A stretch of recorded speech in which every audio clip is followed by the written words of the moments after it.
ನಾವು ಇದರ ಮುನ್ನುಡಿ ಮತ್ತೆ ದಾನಿಯೇಲನ ಗ್ರಂಥ ಅದರ ಹಿನ್ನೆಲೆಯನ್ನ ಸ್ವಲ್ಪ ನಾವು ಆಲಿಸೋಣ. ಇಲ್ಲಿ ಇಸ್ರಾಯೇಲ್ ಜನರು ಐಗುಪ್ತದಲ್ಲಿ 430 ವರ್ಷಗಳಲ್ಲಿ ದಾಸತ್ವದಲ್ಲಿ ಇರ್ತಾರೆ. ಈ ದಾಸತ್ವದಿಂದ ಸರ್ವೇಶ್ವರ ಸ್ವಾಮಿ ಬಿಡುಗಡೆ ಮಾಡಿ ಹಾಲು ಜೇನು ಹರಿಯುವ ಕಾನಾನ್ ದೇಶಕ್ಕೆ ನಡೆಸ್ತಾರೆ. ಕಾನಾನ್ ನಾಡಿನಲ್ಲಿ ಇರುವಾಗ ಸರ್ವೇಶ್ವರ ಸ್ವಾಮಿಯವರನ್ನ ನ್ಯಾಯಸ್ಥಾಪಕರ ಮೂಲಕ ನಡೆಸ್ತಾರೆ. ನಂತರ ಅನೇಕ ರಾಜರುಗಳು ಇವರನ್ನ ಆಳ್ತಾರೆ.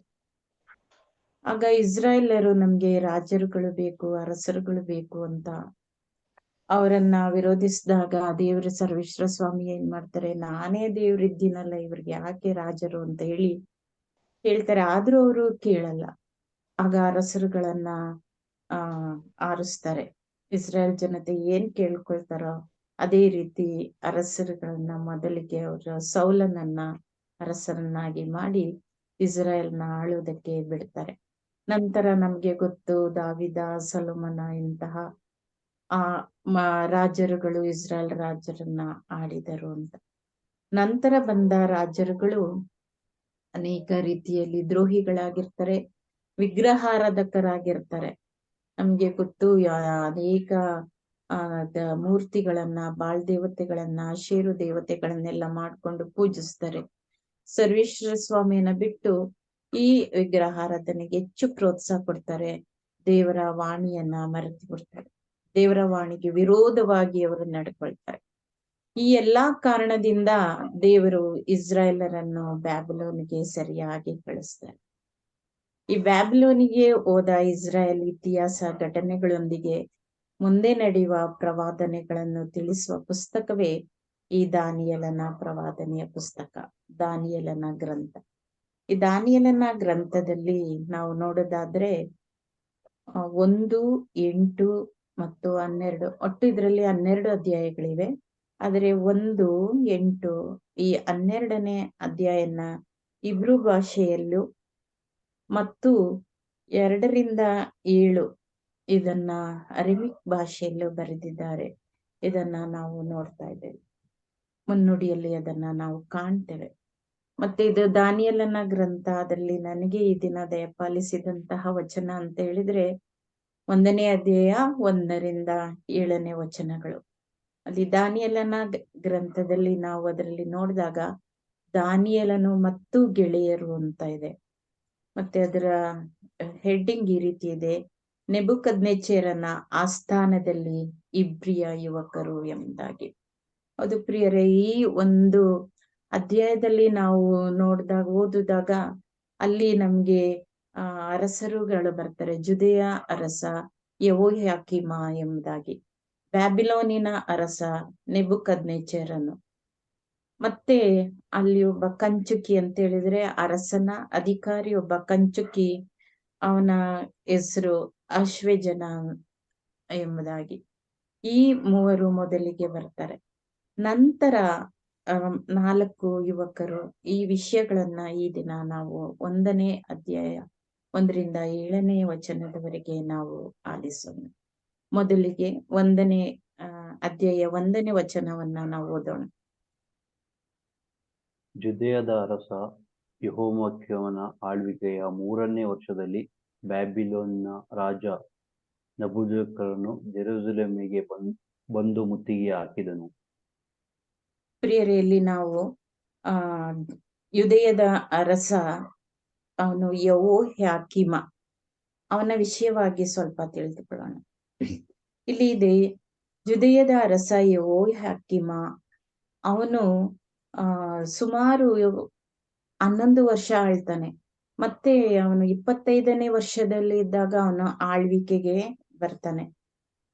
ಆಗ ಆ 3ನೇ ವರ್ಷದಲ್ಲಿ ಈ ಬ್ಯಾಬಿಲೋನಿನ ರಾಜ ನೆಬೂಕದ್ನೆಚ್ಚರನು ಜೆರುಸಲೇಮಿಗೆ ಏನಾಗ್ತಾನೆ ಅಂತ ಹೇಳಿದ್ರೆ ಮುತ್ತಿಗೆ ಆಗ್ತಾನೆ. ಈ ಜುದೆಯದ ಅರಸ ಯೆಹೋಯಾಕೀಮನ ವಿಷಯವನ್ನ ನಾವು ತಿಳ್ಕೊಬೇಕಾದ್ರೆ 2 ಅರಸರುಗಳು ಅಲ್ಲಿ ಅಧ್ಯಾಯ 23, 36 ಮತ್ತೆ 24ರಿಂದ 1-4, 2 ಪೂರ್ವಕಾಲ ವೃತ್ತಾಂತ 36ನೇ ಅಧ್ಯಾಯ 5ನೇ ವಚನದಲ್ಲಿ ನಾವು ನೋಡ್ತೇವೆ. ಆದರೆ ಈ ದಿನ ನಾವು ಯೆರೆಮೀಯನ ಪುಸ್ತಕ, ಯೆರೆಮೀಯನ ಗ್ರಂಥ, ಅದರಲ್ಲಿ 36ನೇ ಅಧ್ಯಾಯ 1ನೇ ವಚನವನ್ನ ನಾವು ಓದೋಣ.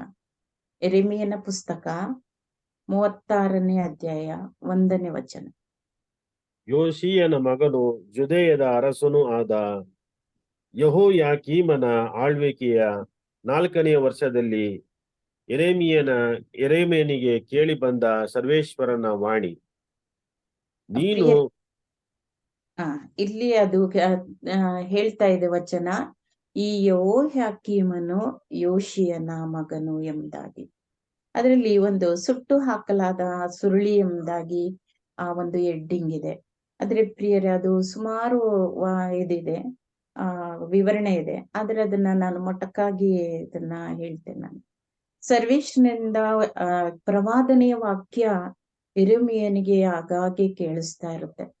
ಈ ಸರ್ವೇಶ್ವರನ ವಾಕ್ಯವನ್ನ ಅವನು ಪ್ರವಾದನೆಯನ್ನ ಮಾಡುವಂತಹ ಒಂದು ಸಂದರ್ಭದಲ್ಲಿ ನೆರೇನಿಯನ ಮಗ ಇರ್ತಾನೆ, ಅವನ ಹೆಸರು ಬಾರುಕ್ ಅಂತ.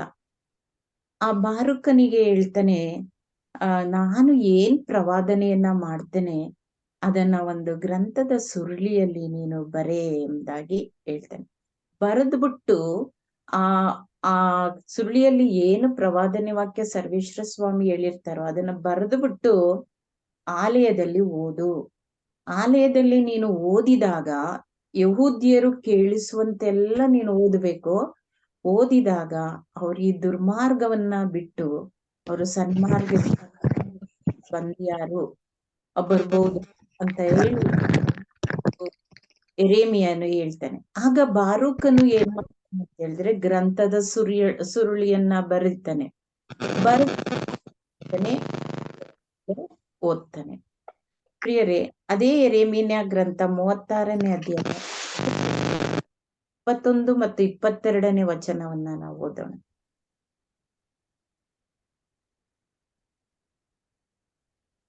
ಯೆರೆಮೀಯನ ಗ್ರಂಥ 36ನೇ ಅಧ್ಯಾಯ 21. ಅವನು ಲೇಖಕ ಎಲೀಷಾಮನ ಕೊಠಡಿಯಿಂದ ಅದನ್ನು ತೆಗೆದುಕೊಂಡು ಬಂದು ಅರಸನ ಮತ್ತು ಅವನ ಪಕ್ಕದಲ್ಲಿ ನಿಂತಿದ್ದ ಎಲ್ಲಾ ರಾಜ್ಯಾಧಿಕಾರಿಗಳ ಮುಂದೆ ಓದಿದನು.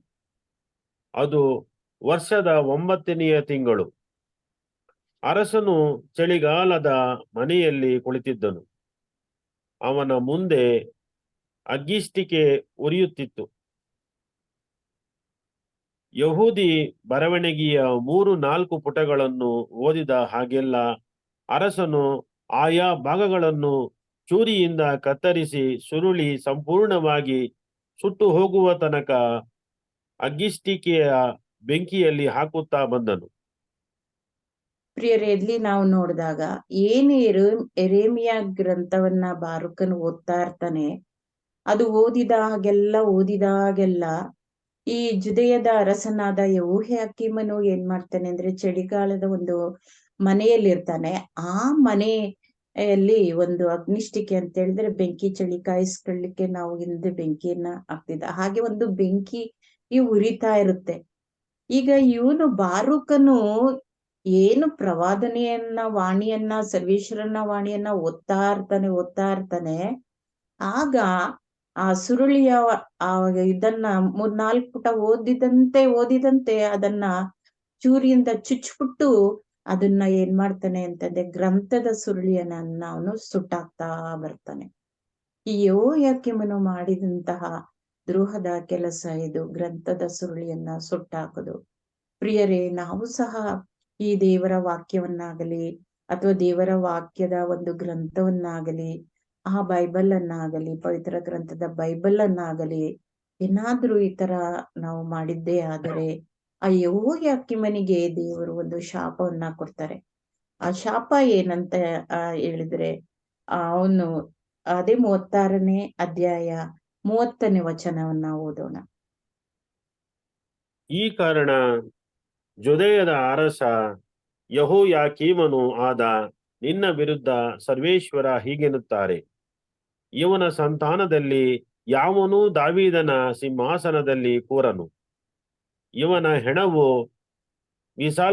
ಬೀಸಾಡಲ್ಪಟ್ಟು ಹಗಲಿನ ತಾಪಕ್ಕೂ ഇരുಳಿನ ಚಳಿಗೂ ಈಡಾಗುವುದು. ಪ್ರಿಯರೇ, ಆಗ ಸರ್ವೇಶ್ವರವರಿಗೆ ಶಾಪವನ್ನ ಕೊಡ್ತಾರೆ. ರೆಮಿಯನ ಮೂಲಕ ಇದನ್ನ ಹೇಳಿಸ್ತಾರೆ. ಏನಂತ ಹೇಳಿದ್ರೆ, ಅವನು ಏನ್ ಮಾಡ್ತಾನೆ ಅಂತ ಹೇಳಿದ್ರೆ, ಇನ್ ಮುಂದಕ್ಕೆ ನೀವು ಈ ಸಿಂಹಾಸನದಲ್ಲಿ, ಅಂದ್ರೆ ಈ ನಮ್ಮ ಹೃದಯದ ಸಿಂಹಾಸನದಲ್ಲಿ ಯಾರು ನಿನ್ನ ಹಾಗೂ ನಿನ್ನ ವಂಶದವರು ಯಾರು ರಾಜರಾಗ್ಲಿಕ್ಕೆ ಸಾಧ್ಯ ಇಲ್ಲ. ನೀವೆಲ್ಲರೂ ಸಹ ನಾಶ ಆಗ್ತೀರಿ. ನಿನ್ನ ಹೆಣವನ್ನ ಈ ಜೆರುಸಲೇಮ್ ಬಾಗಿಲಿನ ಹೊರಗಡೆ ಬಿಸಾಡಲ್ಪಡುವುದು ಎಂಬುದಾಗಿ ದೇವರು ಅವನಿಗೆ ಶಾಪವನ್ನ ಕೊಡ್ತಾರೆ. ಅದನ್ನ ನಾವು 22ನೇ ಅಧ್ಯಾಯ 18ನೇ ವಚನ ಯೆರೆಮೀಯದಲ್ಲಿ ನಾವು ಗ್ರಂಥದಲ್ಲಿ ನಾವು ನೋಡ್ಬೋದು. ಅವನ ಹೆಣವನ್ನು ಜೆರುಸಲೇಮಿನ ಊರ ಬಾಗಿಲಿನಿಂದ ಹೊರಗೆ ಹಾಕಿದರು. ಯಾವ ಸಹೋದರ ಸಹೋದರಿಯರು ಅವನನ್ನ ಮುಟ್ಟಬಾರದು, ಮತ್ತೆ ಯಾರು ಸಹ ಅವನನ್ನ ರಾಜನಂತ ಗುರುತಿಸಬಾರದು. ಅವನು ಕತ್ತೆ ಹೇಗೆ ಉಣಲ್ಪಡುತ್ತೋ ಹಾಗೆ ಅವನನ್ನ ಉಣಲ್ಪಡ್ಬೇಕು ಅಂತ ದೇವರವನಿಗೆ ಶಾಪವನ್ನ ಹಾಕ್ತಾರೆ. ಹೌದು ಪ್ರಿಯರೇ, ನಾವು ಸರ್ವೇಶ್ವರನ ವಾಕ್ಯಕ್ಕೆ ಅಥವಾ ಸರ್ವೇಶ್ವರನ ಗ್ರಂಥಕ್ಕೆ ವಿರೋಧವಾಗಿ ನಾವು ನಡೆದರೂ ಸಹ ನಮಗೂ ಸಹ ಯಾವ ಗತಿ ಬರುತ್ತೆ ಎಂಬುದಾಗಿ ನಾವು ಹೇಳಲಿಕ್ಕೆ ಸಾಧ್ಯ ಇಲ್ಲ. ಅದರಿಂದ ದೇವರು ಯೇಸು ಸ್ವಾಮಿ ಹೇಳ್ತಾರೆ, ನನ್ನ ಆಲಯವನ್ನ ಕಳ್ಳಕಾರನ ಗುಹೆಯನ್ನಾಗಿ ನೀವು ಮಾಡಬೇಡಿ ಎಂಬುದಾಗಿ ನಾವು ಲೂಕನ ಶುಭ ಸಂದೇಶದಲ್ಲಿ ನಾವು ಓದ್ತೇವೆ. ಅದ್ರ ಜೊತೆಗೆ ನಾವು ನಿಮ್ಮ ದೇಹವೇ ನನಗೆ ಒಂದು ಗರ್ಭಗುಡಿಯಾಗಿದೆ, ನಿಮ್ಮ ದೇಹವೇ ಒಂದು ದೇಗುಲ ಎಂಬುದಾಗಿ ಸ್ವಾಮಿ ಯೇಸು ಹೇಳ್ತಾರೆ. ಅದರಿಂದ ನಾವು ಸರ್ವೇಶ್ವರನ್ನು ಕೊಟ್ಟಂತ ಈ ದೇಹವನ್ನ, ಸರ್ವೇಶ್ವರನ ಕೊಟ್ಟಂತಹ ವಾಕ್ಯವನ್ನ ಮಣಿದು ನಾವು ಜೀವಿಸಿದ್ದೇ ಆದರೆ ದೇವರು ನಮಗೆ ಹೇರಳವಾದ ನಿತ್ಯ ಜೀವನವನ್ನ ಹಾಗೂ ಸ್ವರ್ಗೀಯ ಸೌಭಾಗ್ಯವನ್ನ ನಮಗೆ ಕೊಡ್ತಾರೆ ಎಂಬುದಾಗಿ ನಾವು ಇದರಲ್ಲಿ ನೋಡ್ಬೋದು. ಹಾಗೆ ಇನ್ನೊಬ್ಬ ಅರಸ, ಬ್ಯಾಬಿಲೋನಿನ ಅರಸ ನೆಬೂಕದ್ನೆಚ್ಚರನು. ಇದರಲ್ಲಿ ನಾವು ಅರಸರುಗಳ ಗ್ರಂಥದಲ್ಲಿ ನಾವು ಸುಮಾರು ಇವರ ವಿಷಯವಾಗಿ ನಾವು ಓದ್ತೇವೆ. ಹಾಗೆ ದಾನಿಯೇಲನ ಗ್ರಂಥ 3ನೇ ಅಧ್ಯಾಯದಲ್ಲಿ ನಾವು 1ನೇ ವಚನದಿಂದ ನಾವು ನೋಡುವುದಾದರೆ, ಇವನು ವಿಗ್ರಹಾರಾಧನೆಗೆ ಹೆಚ್ಚು ಪ್ರೋತ್ಸಾಹವನ್ನ ಕೊಡ್ತಾ ಇದ್ದ. ಅದು ಬ್ಯಾಬಿಲೋನ್ ದೂರ ಎಂಬ ಒಂದು ಸ್ಥಳದ ಬಯಲಿನಲ್ಲಿ 27 ಮೀಟರ್ ಎತ್ತರದ ಮತ್ತು 3 ಮೀಟರ್ ಅಗಲದ ಒಂದು ದೇವತೆಯನ್ನ ಏನ್ ಮಾಡ್ತಾನೆ ಅಂತ ಹೇಳಿದ್ರೆ ನಿಲ್ಲಿಸ್ತಾನೆ. ಅದರಿಂದ ನಿಜವಾಗಿ ಇವರು ಹೆಚ್ಚಾಗಿ ಬ್ಯಾಬಿಲೋನಿನವರು ವಿಗ್ರಹಾರಾಧನೆಗೆ ಹೆಚ್ಚು ಪ್ರೋತ್ಸಾಹ ಕೊಡ್ತಾ ಇದ್ರು. ಅದೇ ರೀತಿ ನೆಬೂಕದ್ನೆಚ್ಚರನೂ ಸಹ ವಿಗ್ರಹಾರಾಧನೆಗೆ ಪ್ರೋತ್ಸಾಹನ ಕೊಡ್ತಾ ಇದ್ದ ಎಂಬುದಾಗಿ ನಾವು ತಿಳ್ಕೊಬಹುದು. ಜೊತೆಗೆ ನಾವು ಪ್ರಕಟಣಾ ಗ್ರಂಥ 18ನೇ ಅಧ್ಯಾಯದಲ್ಲಿ ನಾವು ನೋಡಿದ್ವಿ, ನಿನ್ನೆ ತಾನೇ ನಾವು ಅದನ್ನ ಓದಿದ್ವಿ, ಬ್ಯಾಬಿಲೋನಿನ ಪತನ ಎಂಬುದಾಗಿ. ಇದನ್ನ ಮಾಡಿದಾಗಿಂದ ಅವರು ಹೇಗೆ ಅಲ್ಲಿದ್ದಂತ ಸ್ತ್ರೀ ಪುರುಷರು ನಾಶವಾದರು, ಪ್ರಾಣಿ ಪಕ್ಷಿಗಳು ನಾಶವಾದವು, ಅದು ಬ್ಯಾಬಿಲೋನಿನ ಒಂದೊಂದು ಭೂಮಿಯೂ ಸಹ ಹೇಗೆ ನಾಶವಾಗಿತ್ತು ಎಂಬುದಾಗಿ ನಾವು ಅದನ್ನ ನೋಡ್ತಾ ಇದ್ದೇವೆ. ಹಾಗೆ ಪ್ರಿಯರೇ, ದಾನಿಯೇಲನ ಗ್ರಂಥ 1ನೇ ಅಧ್ಯಾಯ 2ನೇ ವಚನವನ್ನ ನಾವು ಆಲಿಸೋಣ. 2ನೇ ವಚನ ಓದೋಣ.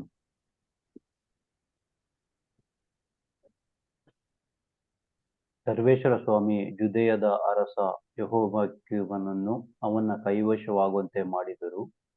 ಅಂತೆಯೇ ದೇವಾಲಯದ ಅನೇಕ ಪೂಜಾ ಪಾತ್ರೆಗಳು ಅವನ ಕೈವಶವಾದವು. ನಬೂಜರದಾನನು ಅವುಗಳನ್ನು ಶಿನಾರ್ ದೇಶಕ್ಕೆ ಸಾಗಿಸಿ ತನ್ನ ದೇವರ ಮಂದಿರಕ್ಕೆ ತಂದು ಆ ದೇವರ ಭಂಡಾರಕ್ಕೆ ಸೇರಿಸಿಕೊಂಡನು. ಪ್ರಿಯರೇ, ಇಲ್ಲಿ ಜುದೆಯ ಅರಸ ಯೆಹೋಯಾಕೀಮನ್ನ ಏನ್ ಮಾಡ್ತಾನೆ ಅಂತ ಹೇಳಿದ್ರೆ, ಅವನ ಕೈವಶವಾಗುವಂತೆ ರಾಜನನ್ನ ಮಾಡ್ಕೊಬಿಡ್ತಾನೆ. ಆಮೇಲೆ ಜೆರುಸಲೇಮ್ ದೇವಸ್ಥಾನವನ್ನೆಲ್ಲ ನಾಶ ಮಾಡ್ಬಿಟ್ಟು, ಅವನ ಮುತ್ತಿಗೆ ಹಾಕಿದಾಗ ಎಲ್ಲ ಜೆರುಸಲೇಮ್ ದೇವಾಲಯವನ್ನ ಅವನು ನಾಶ ಮಾಡ್ಬಿಟ್ಟು ಅದರಲ್ಲಿ ಇದ್ದಂತ ಪೂಜಾ ಪಾತ್ರೆಗಳನ್ನು, ಬೆಳ್ಳಿ ಬಂಗಾರದಲ್ಲಿ ಇದ್ದಂತ ಏನೇನು ವಸ್ತುಗಳೆಲ್ಲ ಇತ್ತು, ಅವನು ಒಂದು ಬ್ಯಾಬಿಲೋನಿನಲ್ಲಿ ಒಂದು ಅವನ ದೇವಸ್ಥಾನವನ್ನ ಕಟ್ಟಿಕೊಂಡಿರ್ತಾನೆ. ಆ ದೇವಾಲಯಕ್ಕೆ ಅವನು ಆ ಎಲ್ಲಾ ಸಾಮಾನುಗಳನ್ನ, ಜೆರುಸಲೇಮಿನಲ್ಲಿ ಇದ್ದಂತ ಪವಿತ್ರ ದೇವಾಲಯದಲ್ಲಿ ಇದ್ದಂತ ಎಲ್ಲ ಪಾತ್ರೆಗಳನ್ನೆಲ್ಲ ಏನ್ ಮಾಡ್ತಾನೆ ಎಂಬುದಾಗಿ ಅವನು ತೆಗೆದುಕೊಂಡಿರ್ತಾನೆ. ಇದಕ್ಕೆ ನಾವು ಪೂರಕವಾಗಿ ನಾವು 2 ಪೂರ್ವಕಾಲ ವೃತ್ತಾಂತ 36ನೇ ಅಧ್ಯಾಯ 5 ಮತ್ತು 6ನೇ ವಚನದಲ್ಲಿ ನಾವು ನೋಡ್ಬೋದು. ಹಾಗೆ ದಾನಿಯೇಲನ ಗ್ರಂಥ 1ನೇ ಅಧ್ಯಾಯ 3 ಮತ್ತು 4ನೇ ವಚನವನ್ನು ಓದ. ಅನಂತರ ಆ ರಾಜನು ತನ್ನ ಕುಂಚಿಕೆಯಲ್ಲಿ ಮುಖ್ಯಸ್ಥನಾದ ಅಶ್ವಜನಿಗೆ, ನೀನು ಇಸ್ರಾಯೇಲರಲ್ಲಿ, ಅಂದರೆ ರಾಜವಂಶೀಯರಲ್ಲಿ ಮತ್ತು ಪ್ರಧಾನರಲ್ಲಿ ಕೆಲವು ಯುವಕರನ್ನು ಇಲ್ಲಿಗೆ ಕರೆದು ಬಾ. ಅವರು ಅಂಗದೋಷವಿಲ್ಲದವರಾಗಿರಬೇಕು, ಸುಂದರರು, ಸಮಸ್ತ ಶಾಸ್ತ್ರಜ್ಞರು, ಪಂಡಿತರು, ವಿದ್ಯಾ ನಿಪುಣರು, ರಾಜಾಲಯದಲ್ಲಿ ಸನ್ನಿಧಿ ಸೇವೆ ಮಾಡಲು ಸಮರ್ಥರು ಆಗಿರಬೇಕು. ಅವರಿಗೆ ಬ್ಯಾಬಿಲೋನ್ ಪಂಡಿತರ ಭಾಷೆಯನ್ನು, ಶಾಸ್ತ್ರಗಳನ್ನು ಕಲಿಸಬೇಕು ಎಂದು ಅಪ್ಪಣೆ ಕೊಟ್ಟನು. ಹೌದು ಪ್ರಿಯರೇ, ಆಮೇಲೆ ಇವನು ನೆಬೂಕದ್ನೆಚ್ಚರನು ಏನ್ ಮಾಡ್ತಾನೆ ಅಂತ ಹೇಳಿದ್ರೆ, ಅವನ ರಾಜ್ಯದಲ್ಲಿ ಒಬ್ಬ ಕಂಚುಕಿ ಇರ್ತಾನೆ. ಅವಂತ ಅಂದ್ರೆ ಅಧಿಕಾರಿ, ಮುಖ್ಯ ಅಧಿಕಾರಿ ಇರ್ತಾನೆ. ಅವನ ಹೆಸರು ಅಶ್ವಜ ಎಂಬುದಾಗಿ. ಅವನಿಗೆ ಹೇಳ್ತಾನೆ, ಅವನು ನೋಡು, ರಾಜ್ಯ ಸನ್ನಿಧಿಯಲ್ಲಿ ಸೇವೆ ಮಾಡಲು ಈ ಯಹೂದ್ಯರಲ್ಲಿ ನೀನು ಕೆಲವರು ಯುವಕರನ್ನ ನೀನು ಆರಿಸ್ಕೊಂಡ್ ಬರ್ಬೇಕು. ಇಸ್ರಾಯೇಲರಿಂದ ಕೆಲವು ಯುವಕರನ್ನ ನೀನು ಆರಿಸ್ಕೊಂಡ್ ಬಾ, ಅವ್ರನ್ನ ಕರೆದುಕೊಂಡ್ ಬಾ. ಮತ್ತೆ ಆ ಯುವಕರಿಗೆ ನೀನು ಕೆಲವೊಂದು ಗುಣಗಳನ್ನ, ಕೆಲವೊಂದು ವಿದ್ಯೆಗಳನ್ನ, ಕೆಲವೊಂದು ಶಾಸ್ತ್ರಗಳನ್ನ ನೀನು ಕಲಿಸ್ಬೇಕು ಅಂತ ಹೇಳ್ತಾನೆ. ಆ ಯುವಕರು ಹೇಗಿರ್ಬೇಕು ಎಂಬುದಾಗಿ 4ನೇ ವಚನದಲ್ಲಿ ಹೇಳ್ತಾನೆ. ಅವರು ಅಂಗದೋಷ ಇಲ್ಲದವರಾಗಿರ್ಬೇಕು ಅಂತ. ಅಂಗದೋಷಗಳು ಅಂತ ಹೇಳಿದ್ರೆ ಯಾವುದೇ ಕೈಕಾಲುಗಳಾಗ್ಲಿ ಊನಾಗಿರ್ಬಾರ್ದು, ಏನೂ ಆಗಿರ್ಬಾರ್ದು ಎಂಬುದಾಗಿ. ಸುಂದರರಾಗಿರ್ಬೇಕು ನೋಡ್ಲಿಕ್ಕೆ ಅವರು, ಅಂದ್ರೆ ದೇಹದಲ್ಲಿ ಮೇಲ್ಭಾಗದಲ್ಲಿ, ಹೊರನೋಟದಲ್ಲಿ ಅವರು ಏನಾಗಿರ್ಬೇಕು, ಸುಂದರರಾಗಿರ್ಬೇಕು ಎಂಬುದಾಗಿ ಹೇಳ್ತಾರೆ. ಮತ್ತೆ ಸಮಸ್ತ ಶಾಸ್ತ್ರವನ್ನ ಕಲ್ತಿರ್ಬೇಕು ಎಂಬುದಾಗಿ. ಮತ್ತೆ ಪಂಡಿತರು, ಏನೇ ಆಗ್ಲಿ ಏನೇ ವಿಷಯದಲ್ಲಿ ಅವರು ಏನಾದ್ರೂ ತಕ್ಷಣ ಅವರು ಉತ್ತರವನ್ನ ಹೇಳುವಂತವರಾಗಿರ್ಬೇಕು. ಮತ್ತೆ ವಿದ್ಯಾ ನಿಪುಣರು, ಎಲ್ಲಾ ವಿದ್ಯೆಯನ್ನು ಅವರು ಕಲ್ತಿರ್ಬೇಕು ಎಂಬುದಾಗಿ. ಮತ್ತು 6ನೇದಾಗಿ ಅವರು ರಾಜಾಲಯದಲ್ಲಿ ಸನ್ನಿಧಿ ಸೇವೆ ಮಾಡ್ಲಿಕ್ಕೆ ಸಮರ್ಥರಾಗಿರ್ಬೇಕು ಅಂತ ಹೇಳಿದ್ರೆ. ಈಗ ನೋಡಿ, ಅವ್ರ ರಾಜ್ಯಾಲಯದಲ್ಲಿ, ಅವನ ಬ್ಯಾಬಿಲೋನಿನ ರಾಜ್ಯದಲ್ಲಿ ರಾಜನ ಸನ್ನಿಧಿ ಸೇವೆ ಮಾಡ್ಬೇಕು, ನನ್ನ ಸನ್ನಿಧಿ ಮಾಡ್ಬೇಕು ಅಂತ ಅವನಿಗೆ ಒಂದು ಸ್ವಾರ್ಥತೆ. ಅದೇ ನಾವು ಆರೋನನ ನೋಡಿದಾಗ, ಅವನ ಮಕ್ಕಳನ್ನ ನೋಡಿದಾಗ ದೇವರು ಆರಿಸ್ಕೊಂಡ್ರು ಯಾಜಕನ ಸನ್ನಿಧಿಯಲ್ಲಿ ಸೇವೆ ಮಾಡ್ಲಿಕ್ಕೆ. ದೇವರು ಆರಿಸ್ಕೊಂಡ್ರು, ಯಾಜಕರಾಗಿ ಆರಿಸ್ಕೊಂಡ್ರು. ಆದ್ರೆ ಇವನು, ಈ ಯುವಕರು ಹೇಗಿರ್ಬೇಕು ಅಂತ ಹೇಳಿದ್ರೆ, ನನ್ನ ರಾಜ್ಯದಲ್ಲಿ ಸೇವೆ ಮಾಡ್ಬೇಕು ಎಂಬುದಾಗಿ ಅವರೇ ಅಷ್ಟು ಸಮರ್ಥರಾಗಿರ್ಬೇಕು ಎಂಬುದಾಗಿ ಅವನ ಆಸೆ. ಮತ್ತೆ 7ನೇದಾಗಿ ಅವ್ರಿಗೆ ಹೇಳ್ತಾರೆ, ಬ್ಯಾಬಿಲೋನಿನ ಪಂಡಿತ ಭಾಷೆಗಳನ್ನ ಅವ್ರಿಗೆ ಕಲಿಸ್ಬೇಕು. ಆ ಭಾಷೆಗಳನ್ನ ಕಲಿಸಿ ಅದರಲ್ಲಿ ಎಲ್ಲಾ ಶಾಸ್ತ್ರಗಳನ್ನ ನೀನು ಕಲಿಸ್ಬೇಕು ಎಂಬುದಾಗಿ ಅವ್ರಿಗೆ ಈ ಕಂಚುಕಿಗೆ ಹೇಳ್ತಾರೆ. ಇಷ್ಟು ಗುಣಗಳು ಆ ಯುವಕರಲ್ಲಿ, ಇಸ್ರಾಯೇಲ್ ಯುವಕರಲ್ಲಿ ಇರ್ಬೇಕು. ಅಂತವರನ್ನ ನೀನು ಆರಿಸ್ಕೊಂಡ್ ಬಾ ಎಂಬುದಾಗಿ ಅವನಿಗೆ ಆಜ್ಞೆಯನ್ನ ಹೊರಡಿಸ್ತಾನೆ ನೆಬೂಕದ್ನೆಚ್ಚರ. ನೆಕ್ಸ್ಟ್ 5ನೇ ವಾಕ್ಯವನ್ನ ಓದು. ಇದಲ್ಲದೆ ಇನ್ನು ಮುಂದಕ್ಕೆ ಅವರು ಸನ್ನಿಧಿ ಸೇವಕರಾಗುವಂತೆ ನನ್ನ ಭೋಜನ ಪದಾರ್ಥಗಳನ್ನು ಹಾಗೂ ನಾನು ಕುಡಿಯುವ ದ್ರಾಕ್ಷಾರಸವನ್ನು ಅವರಿಗೆ ಪ್ರತಿದಿನ ಬಡಿಸುವ ಏರ್ಪಾಡು ಮಾಡಿ ಅವರನ್ನು 3 ವರ್ಷ ಪೋಷಿಸಬೇಕು ಎಂದು ಆಜ್ಞಾಪಿಸಿದನು. ಪ್ರಿಯರಲ್ಲಿ, ಅವ್ರಿಗೆ ಎಂತದನ್ನ ಕೊಡ್ಬೇಕು, ಅವ್ರನ್ನ ಹೇಗೆ ಪೋಷಣೆ ಮಾಡ್ಬೇಕು ನೀನು ಅಂತ ಹೇಳ್ತಾರೆ. ಯಾಕಂದ್ರೆ ರಾಜ್ಯ ಭೋಜನ ನೋಡಿ, ರಾಜ್ಯ ಭೋಜನ ಅಂತ ಹೇಳಿದ್ರೆ ಆ ಹಾಲಲ್ಲಿ ಎಷ್ಟೊಂದ್ ತರ ವೆರೈಟಿ ಊಟಗಳೆಲ್ಲ ಇರುತ್ತೆ, ಅಷ್ಟು ಇರುತ್ತೆ.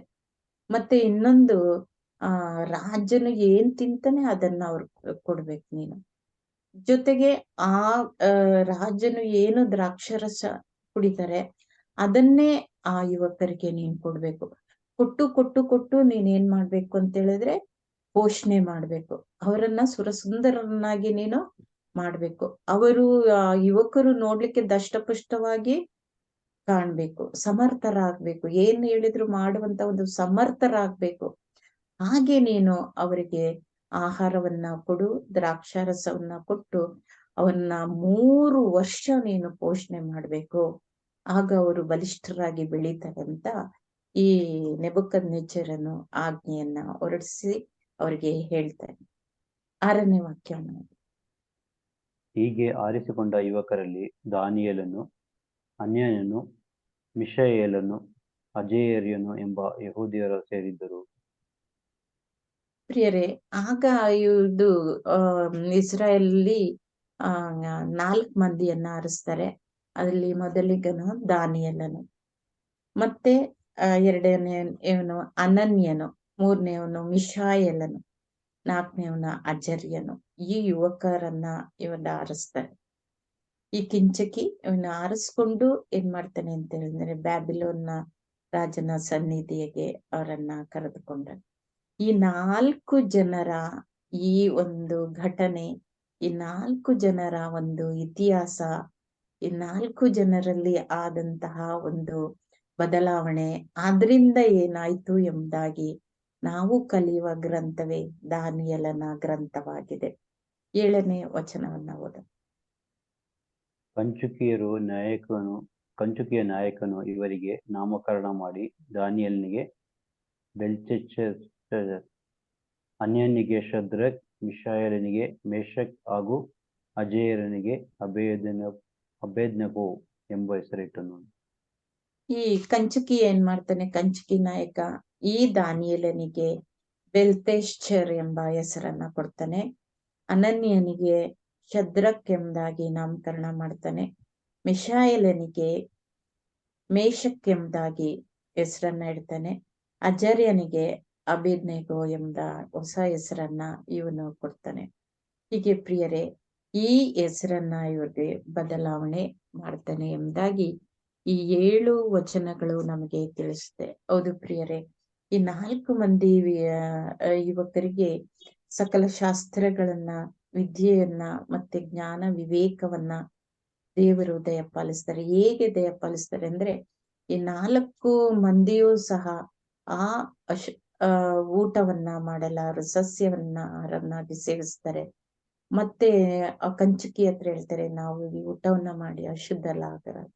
ಹೌದು ಪ್ರಿಯರು, ಇವರು ಶುದ್ಧರಾಗ್ತಾರೆ. 4 ಮಂದಿಯೂ ಸಹ ಅವರು ಕೊಡುವಂತ ಆಹಾರವನ್ನ ತಿರಸ್ಕರಿಸಿ ಇವರು ಸಸ್ಯಾಹಾರವನ್ನ, ನೀರನ್ನ ಮತ್ತು ಕಾಯಿಪಲ್ಯವನ್ನ ತಿಂದು ಶುದ್ಧರಾಗಿ ಅವರು ಆತ್ಮಿಕವಾಗಿ ಬೆಳೀತಾರೆ.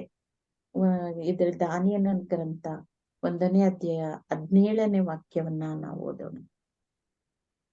ಹೀಗಿರಲು ದೇವರು ಆ 4 ಮಂದಿ ಯುವಕರಿಗೆ ಸಕಲ ಶಸ್ತ್ರಗಳಲ್ಲೂ ವಿದ್ಯೆಗಳಲ್ಲೂ ಜ್ಞಾನ ವಿವೇಕವನ್ನು ದಯಪಾಲಿಸಿದರು.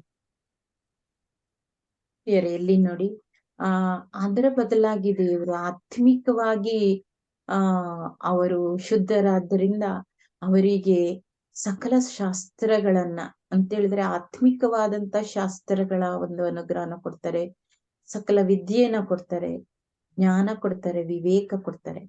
ಮತ್ತೆ ದಾನಿಯೇಲನಿಗೆ ಮುಂದೆ ವಚನ ಇದೆ, ಸಮಸ್ತ ಸ್ವಪ್ನಗಳನ್ನು, ದಿವ್ಯ ದರ್ಶನಗಳನ್ನು ಅರ್ಥೈಸಿಕೊಳ್ಳುವಂತಹ ಒಬ್ಬ ಪ್ರವೀಣನಾಗ್ತಾನೆ ಅಂತ ಹೇಳಿದ್ರೆ, ಅಂದ್ರೆ ಸ್ವಪ್ನಗಳನ್ನ ಅವರು ಒಬ್ಬ ಕನಸುಗಾರ ಆಗ್ತಾನೆ. ಹೇಗೆ ಯೋಸೇಫನು ಒಬ್ಬ ಕನಸುಗಾರನಾಗಿದ್ದನೋ, ಈಜಿಪ್ಟಿನಲ್ಲಿ ಅವನು ರಾಜ್ಯಪಾಲನಾದ್ನೋ, ಅದೇ ರೀತಿ ಈ ದಾನಿಯೇಲನು ಸಹ ಒಬ್ಬ ಕನಸುಗಾರನಾಗುವಂತಹ ಒಂದು ಅನುಗ್ರಹವನ್ನ ದೇವರು ದಯಪಾಲಿಸ್ತಾರೆ. ಮತ್ತೆ ದಿವ್ಯ ದರ್ಶನ, ನಾವು ಈಗಾಗಲೇ ನೋಡಿದ್ವಿ, ಸಂತ ಯೋಹಾನರಿಗೆ ದಿವ್ಯ ದರ್ಶನಗಳು ಎಷ್ಟೊಂದು ಸಿಕ್ತು ಅಂತ. ಅಂತಹ ಒಂದು ದರ್ಶನವನ್ನು, ಪ್ರವಾದನೆಯನ್ನ, ಶಕ್ತಿಯನ್ನ ದೇವರು ಇವರಿಗೆ ಅನುಗ್ರಹವಾಗಿ ಅದನ್ನ ಅರ್ಥೈಸುವಂತ ಒಂದು ಸೌಭಾಗ್ಯವನ್ನ ದಾನಿಯೇಲನಿಗೆ ಕೊಡ್ತಾರೆ. ಈ ಎಲ್ಲಾ ವರಗಳನ್ನ ದೇವರು ಅವ್ರಿಗೆ ನೀಡ್ತಾರೆ. ಯಾಕೆ ಅಂತ ಹೇಳಿದ್ರೆ, ರಾಜನ ಒಂದು ಏನು ಅವನು ಹೇಳಿದ ಅದನ್ನ ತಿರಸ್ಕರಿಸಿ ಮತ್ತೆ ಅವರು ಶುದ್ಧರಾಗಿ ಇದ್ದಂತಹ ಈ ಸಮಯದಲ್ಲಿ ದಾನಿಯೇಲನಿಗೆ ದೇವರು ಅನುಗ್ರಹವನ್ನ ದಯಪಾಲಿಸ್ತಾರೆ. ಪ್ರಿಯರೇ, ನಾವು ನೋಡುವುದಾದ್ರೆ ಅತಿಯಾದ ಭೋಜನಕ್ಕೆ ನಾವು ಹೆಚ್ಚು ಸಮಯವನ್ನ ಕೊಡ್ತೇವೆ, ಆಧ್ಯಾತ್ಮಿಕ ಭೋಜನಕ್ಕೆ ನಾವು ಕಡಿಮೆ ಸಮಯವನ್ನ ನಾವು ಕೊಡ್ತೇವೆ. ಅಂದ್ರೆ ಆಧ್ಯಾತ್ಮಿಕದಲ್ಲಿ ಹೆಚ್ಚು ಸಮಯವನ್ನ ಕೊಟ್ರೆ ದಾನಿಯೇಲನಿಗೆ ಸಿಕ್ಕಿದಂತಹ ಎಲ್ಲ ವರಗಳು ಸಹ ದೇವರು ಪ್ರತಿಯೊಬ್ಬರಿಗೆ ದಯಪಾಲಿಸುವರಾಗಿದ್ದಾರೆ. ಇನ್ನೊಂದು, ಮದ್ಯಪಾನ, ದ್ರಾಕ್ಷಾರಸವನ್ನು ತೆಗೆದುಕೊಳ್ಳೊಂದು ಮತ್ತರಾಗದೆ ಒಳ್ಳೆ ಜೀವನವನ್ನು ನಡೆಸಿದರೆ ನಾವು ಸಹ ದಾನಿಯೇಲನಂತ ಒಂದು ಪ್ರವಾದಿ ಆಗ್ಬೋದು ಅಥವಾ ಪ್ರವಾದಿನಿ ಆಗ್ಬೋದು. ಅದರಿಂದ ದೇವರು ರಾಜ್ಯ ವಿಚಾರ ಅಂದ್ರೆ ಈ ರಾಜನು ರಾಜ್ಯ ವಿಚಾರ ಮಾಡ್ತಾನೆ. ಆಗ ಆ ರಾಜ್ಯದಲ್ಲಿ ಎಲ್ಲಾ ಜೋಯಿಷ್ಯರಿಗಿಂತಲೂ ಎಲ್ಲಾ ಮಂತ್ರವಾದಿಗಳಿಂತಲೂ 10ರಷ್ಟು ಶಾಸ್ತ್ರಗಳನ್ನ, ನಿಪುಣತೆಯನ್ನ, ವಿವೇಕವನ್ನ, ಜ್ಞಾನವನ್ನ ದೇವರು ಇವರಿಗೆ ದಯಪಾಲಿಸ್ತಾರೆ ಎಂಬುದಾಗಿ ನಾವು 1ನೇದು 20ನೇ ವಚನದಲ್ಲಿ ನಾವು ನೋಡ್ಬೋದು. ಆದರೆ ದಾನಿಯೇಲನಿಗೆ ಸ್ವಪ್ನಗಳನ್ನು ಅದರ ಅರ್ಥವನ್ನು ಹೇಳುವಂತಹ ಒಂದು ವರವನ್ನು ಹಾಗೂ ದರ್ಶನವನ್ನು ಕಾಣುವಂತ ಒಂದು ವರವನ್ನ ದೇವರು ಅನುಗ್ರಹಿಸ್ತಾರೆ. ಪ್ರಿಯರೇ, ಇದಾಗಿದೆ 1ರಿಂದ 7 ವಚನಗಳಲ್ಲಿ ಇರುವಂತಹ ಅರ್ಥಗಳು.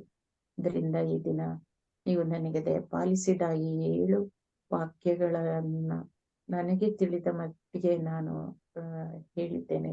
ಇದರಿಂದ ದೇವರು ದಾನಿಯೇಲನ ಮುಖಾಂತರ ನೀಡಿದಂತ ಈ ಸತ್ಯವಾಕ್ಯಗಳನ್ನ ನಮಗೂ ದಯಪಾಲಿಸಲಿ ಎಂಬುದಾಗಿ ಸರ್ವೇಶ್ವರ ಸ್ವಾಮಿಯನ್ನ, ಯಸ್ವಾಮಿಯನ್ನ ಹಾಗೂ ಪವಿತ್ರಾತ್ಮರನ್ನ ಕೇಳಿಕೊಳ್ಳುತ್ತಾ ಪ್ರತಿಯೊಬ್ಬರಿಗೂ ದೇವರ ಆಶೀರ್ವಾದ ತಿಳಿಸಲಿ ಎಂಬುದಾಗಿ ನಾನು ಪ್ರಾರ್ಥಿಸುತ್ತೇನೆ. ಆಮೇನ್. The Lord. So thank you very much, Sir Mary Miss. ಇದು ಆಲ್ಮೋಸ್ಟ್ ಈ ಒಂದು 7 ವಚನಗಳ ಪೂರ್ತಿ ನೀವು ಕವರ್ ಮಾಡಿದ್ದೀರಾ. ಇದರಲ್ಲಿ ನಾನು ಅದರ ಸ್ವಲ್ಪ ಬ್ಯಾಕ್ ಗ್ರೌಂಡ್ ಹೇಳುವಾಗ ನಿಮ್ಗೆ ಇನ್ನೂ ಸ್ವಲ್ಪ ಈಸಿ ಆಗ್ಬೋದು ನನ್ಗೆ ಅನಿಸ್ತಾ ಇದೆ. ಸೊ ಈ ಪಾಯಿಂಟ್ ಸ್ವಲ್ಪ ಶ್ರದ್ಧೆಯಿಂದ ನೀವು ಆಲಿಸಿ. ದಾನಿಯೇಲನ ಬುಕ್ ಬರೆದಿರುವುದು ಅದರ ಒಳಭಾಗದಲ್ಲಿ ಅನೇಕ ಕಡೆ ಇದೆ. ದಾನಿಯೇಲಾದ ನಾನು ನೋಡಿದ್ದೇನೆ, ಬರೆದಿದ್ದೇನೆ ಎಂಬ ರೀತಿಯಲ್ಲಿ.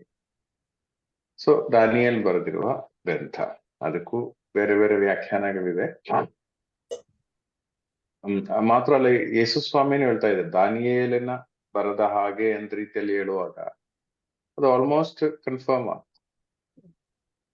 ಈ ದಾನಿಯೇಲನ ಗ್ರಂಥದ ಪರ್ಪಸ್ ಏನು, ಇದು ಬರೆಯುವುದರ ಪರ್ಪಸ್ ಏನು ಅಂತ ನಾವು ನೋಡೋದಾದ್ರೆ ಪೂರ್ತಿ ಓದುವಾಗ ನಾವು ಕಾಣಬಹುದು ಇದರಲ್ಲಿ ಜಾಸ್ತಿ ರಾಜನನ್ನು ಸೇವಿಸುವುದು, ದೇವರನ್ನು ಸೇವಿಸುವುದು, ಈ ಕಾರ್ಯನೇ ಆಲ್ಮೋಸ್ಟ್ ಈ 12 ಅಧ್ಯಾಯಗಳಲ್ಲಿ ನಾವು ಕಾಣುವ 14 ಅಧ್ಯಾಯಗಳು ಎಲ್ಲ ಸೇರಿ ನಾವು ಕಾಣುವುದು.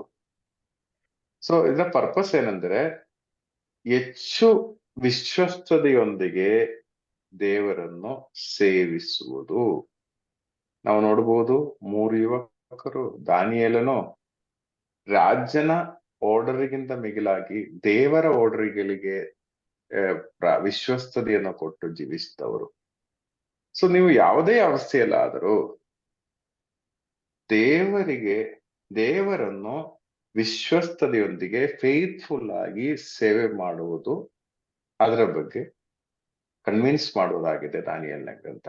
ನೀವು ನೋಡಿ 3 ಯುವಕರ ವಿಷಯ ನೋಡೋದಾದ್ರೆ, ದಾನಿಯೇಲನಿಗೆ ಇನ್ನು ಎಲ್ಲರೂ ನನ್ನನ್ನೇ ಆರಾಧಿಸಬೇಕು ಎಂದು ನೆಬೂಕದ್ನೆಚ್ಚರ್ ಹೇಳುವಾಗ ಯಾವುದಕ್ಕೂ ಇವರು ಬಗ್ಗೆ ಹೋಗ್ತಾ ಇಲ್ಲ. ಸೊ ಹೆಚ್ಚು ವಿಶ್ವಸ್ತತೆಯೊಂದಿಗೆ with more faithfulness serving the Lord, ದೇವರನ್ನು ಸೇವೆ ಮಾಡುವುದು, ಅದು ಒಂದು ಮುಖ್ಯವಾದ ಒಂದು ಪರ್ಪಸ್. ಎರಡನೇದಾಗಿ ನಮ್ಮ ದೇವರ ವಾಕ್ಯದಲ್ಲಿರುವ ಆ ಒಂದು ವಿಶ್ವಾಸದ ಒಂದು ಸ್ಟ್ರೆಂಗ್ತ್. ಈ ದಾನಿಯೇಲು ಮತ್ತು ಜೊತೆಗೆ ಫ್ರೆಂಡ್ಸು ದೇವರ ವಾಕ್ಯವನ್ನು 100% ನಂಬುತ್ತಾ ಇತ್ತು. ಅದರಿಂದ ನೋಡಿ, ಸಿಂಹದ ಗವಿಯಲ್ಲಿ ದೇವರು ನಮ್ಮನ್ನು ರಕ್ಷಿಸ್ತಾರೆ, ಇದು ಗ್ಯಾರಂಟಿ ಇತ್ತು, ದೇವರ ವಾಕ್ಯದಲ್ಲಿದೆ. ಸಿಂಹಗಳ ಮಧ್ಯೆ 10,000 ಅಂದ್ರೆ ಯುವ ಸಿಂಹಗಳು ನಿಮ್ಮ ಹತ್ತಿರದಲ್ಲಿದ್ರು ಎಲ್ಲ ವಚನ ಇದೆ. ಸೊ ಸಿಂಹಗಳು ಯುವ ಕೇಸರಿಗೆ ಹಸಿವು ನೀರಳಿಕೆ ಇರಬಹುದು, ಆದರೆ ಪ್ರಭುವನ್ನು ಅರಸುವವರಿಗೆ ಇರದು ಒಳಿತಿನ ಭಾವ. ಈ ವಚನ ಕೀರ್ತನ ಗ್ರಂಥದಲ್ಲಿದೆ. 12 ಸಿಂಹಗಳ ಮಧ್ಯೆ ದಾನಿಯೇಲನು ಕುಳಿತಿರುವಾಗ ಅವನ ಮನಸ್ಸಿನಲ್ಲಿ ಇದೇ ವಚನ ಇದೆ, ಇರಬಹುದು ಯುವ ಕೇಸರಿಗೆ ಹಸಿವು ದಾಹ. ಪ್ರಭುವನ್ನು ಅರಸುವವರಿಗೆ ಇರದು ಒಳಿತಿನ ಅಭಾವ. ಅಂದ್ರೆ ದೇವರ ವಾಕ್ಯದಲ್ಲಿ 100% ವಿಶ್ವಾಸ ಇತ್ತು.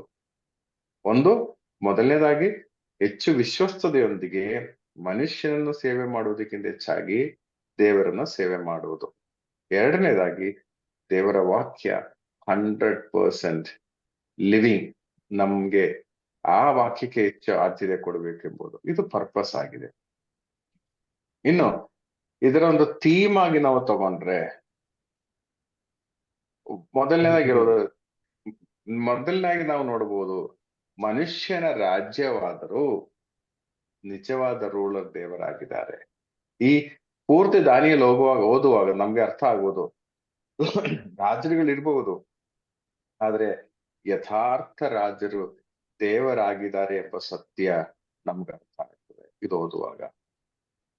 ಎರಡನೇದಾಗಿ ಈ ದಾನಿಯೇಲನ ಗ್ರಂಥ ಪೂರ್ತಿ ನಾವು ಕಲಿಯುವಾಗ ನಮ್ಗೆ ಅರ್ಥ ಆಗ್ತದೆ, ದೇವರಿಗೆ ಎಲ್ಲವೂ ಗೊತ್ತಿದೆ. ವಿತೌಟ್ ಹಿಸ್ ನಾಲೆಡ್ಜ್, ಅವರ ಅರಿವಿಲ್ಲದೆ ಏನೂ ನಡೆಯಲ್ಲ. ಮೂರನೇದಾಗಿ ವಿಶ್ವಸ್ತತೆಯಿಂದ ನಿಂದರೆ ಎಲ್ಲ ತಿನ್ಮಗಳ ಮೇಲೂ ನಾವು ಜಯಶಾಲಿ ಆಗುವುದು. ಎಲ್ಲ ತಿನ್ಮಗಳ ಮೇಲೂ. 3 ಯುವಕರು ದೇವರಲ್ಲಿ ವಿಶ್ವಾಸಿಸಿದಾಗ ರಾಜರು ಅವರ ಆ ಮೂರ್ತಿಯನ್ನು ಆರಾಧಿಸಬೇಕು ಎಂದು ಹೇಳಿದರೆ ಇವರು ಧೈರ್ಯವಾಗಿ ನಿಂತಾಗ, ಇವರನ್ನು ಉರಿಯುವ ಬೆಂಕಿಗೆ ಬಿಸಾಡಲ್ಪಟ್ಟಾಗ ದೇವರವರ ಜೊತೆಗಿದ್ದರು. ತಿನ್ಮಗಳ ಮೇಲೆ, ಪಾಪಗಳ ಮೇಲೆ, ಅಂದ್ರೆ ತಪ್ಪು ಅವಸ್ಥೆಗಳ ಮೇಲೆ ಒಳಿತೆ ದೇವರೇ ಜಯಶಾಲಿ ಆಗುವುದು. ಕೊನೆಯದಾಗಿ ಯೇಸುಸ್ವಾಮಿಯ ಮುಖಾಂತರ ರಕ್ಷಣೆ ಎಂಬ ಪಾಯಿಂಟು ಇದರಲ್ಲಿ ಬರ್ತಾ ಇದೆ. ಈ 4 ವಿಷಯಗಳು ಅಲ್ಲಿ ಆಗಿ ಮುಖ್ಯವಾಗಿ ಇದರ ಒಂದು ಥೀಮ್ ಆಗಿ ಕಾಣಬಹುದು. ಮೊದಲನೇದಾಗಿ ಮನುಷ್ಯನ ರಾಜ್ಯವಾದರೂ ದೇವರೇ ಆಕ್ಚುಲಿ ಆಡಳಿತ ಮಾಡುವುದು. ಎರಡನೇದಾಗಿ ದೇವರಿಗೆ ಎಲ್ಲವೂ ಗೊತ್ತಿದೆ, ಗಾಡ್ ಈಸ್ ಆಲ್ ನೋಯಿಂಗ್. ಮೂರನೇದಾಗಿ ಯಾವುದೇ ಅಂದ್ರೆ ನೆಗೆಟಿವ್ಸ್, ಈವಿಲ್ ಅವಸ್ಥೆ ಇದ್ರು ದೇವರೇ ಅದರ ಮೇಲೆ ಜಯಶಾಲಿ ಆಗುವರು. ನಾಲ್ಕನೇದಾಗಿ ಯೇಸುಸ್ವಾಮಿ ಏಕೈಕ ರಕ್ಷಕರು ಎಂಬ ಪಾಯಿಂಟ್ ಅನೇಕ ರೀತಿಯಲ್ಲಿ ನೋಡಿ. ಆ ಬೆಂಕಿಯ ಮಧ್ಯೆ 3 ಯುವಕರು ಬಿದ್ದಾಗ 4ನೇಯವನಾಗಿ ದೇವರ ಪುತ್ರನೋ ಎಂದು ವಚನ ನೋಡ್ತಾ ಇದ್ದೀವಿ, ಅವರೇ ಏಕೈಕ ರಕ್ಷಕನು. ಇಷ್ಟು ಪಾಯಿಂಟ್ಸ್, ಈ 4 ಪಾಯಿಂಟ್ಸ್ ಇದರ ಥೀಮ್ ಆಗಿ ತಗೋಬಹುದು.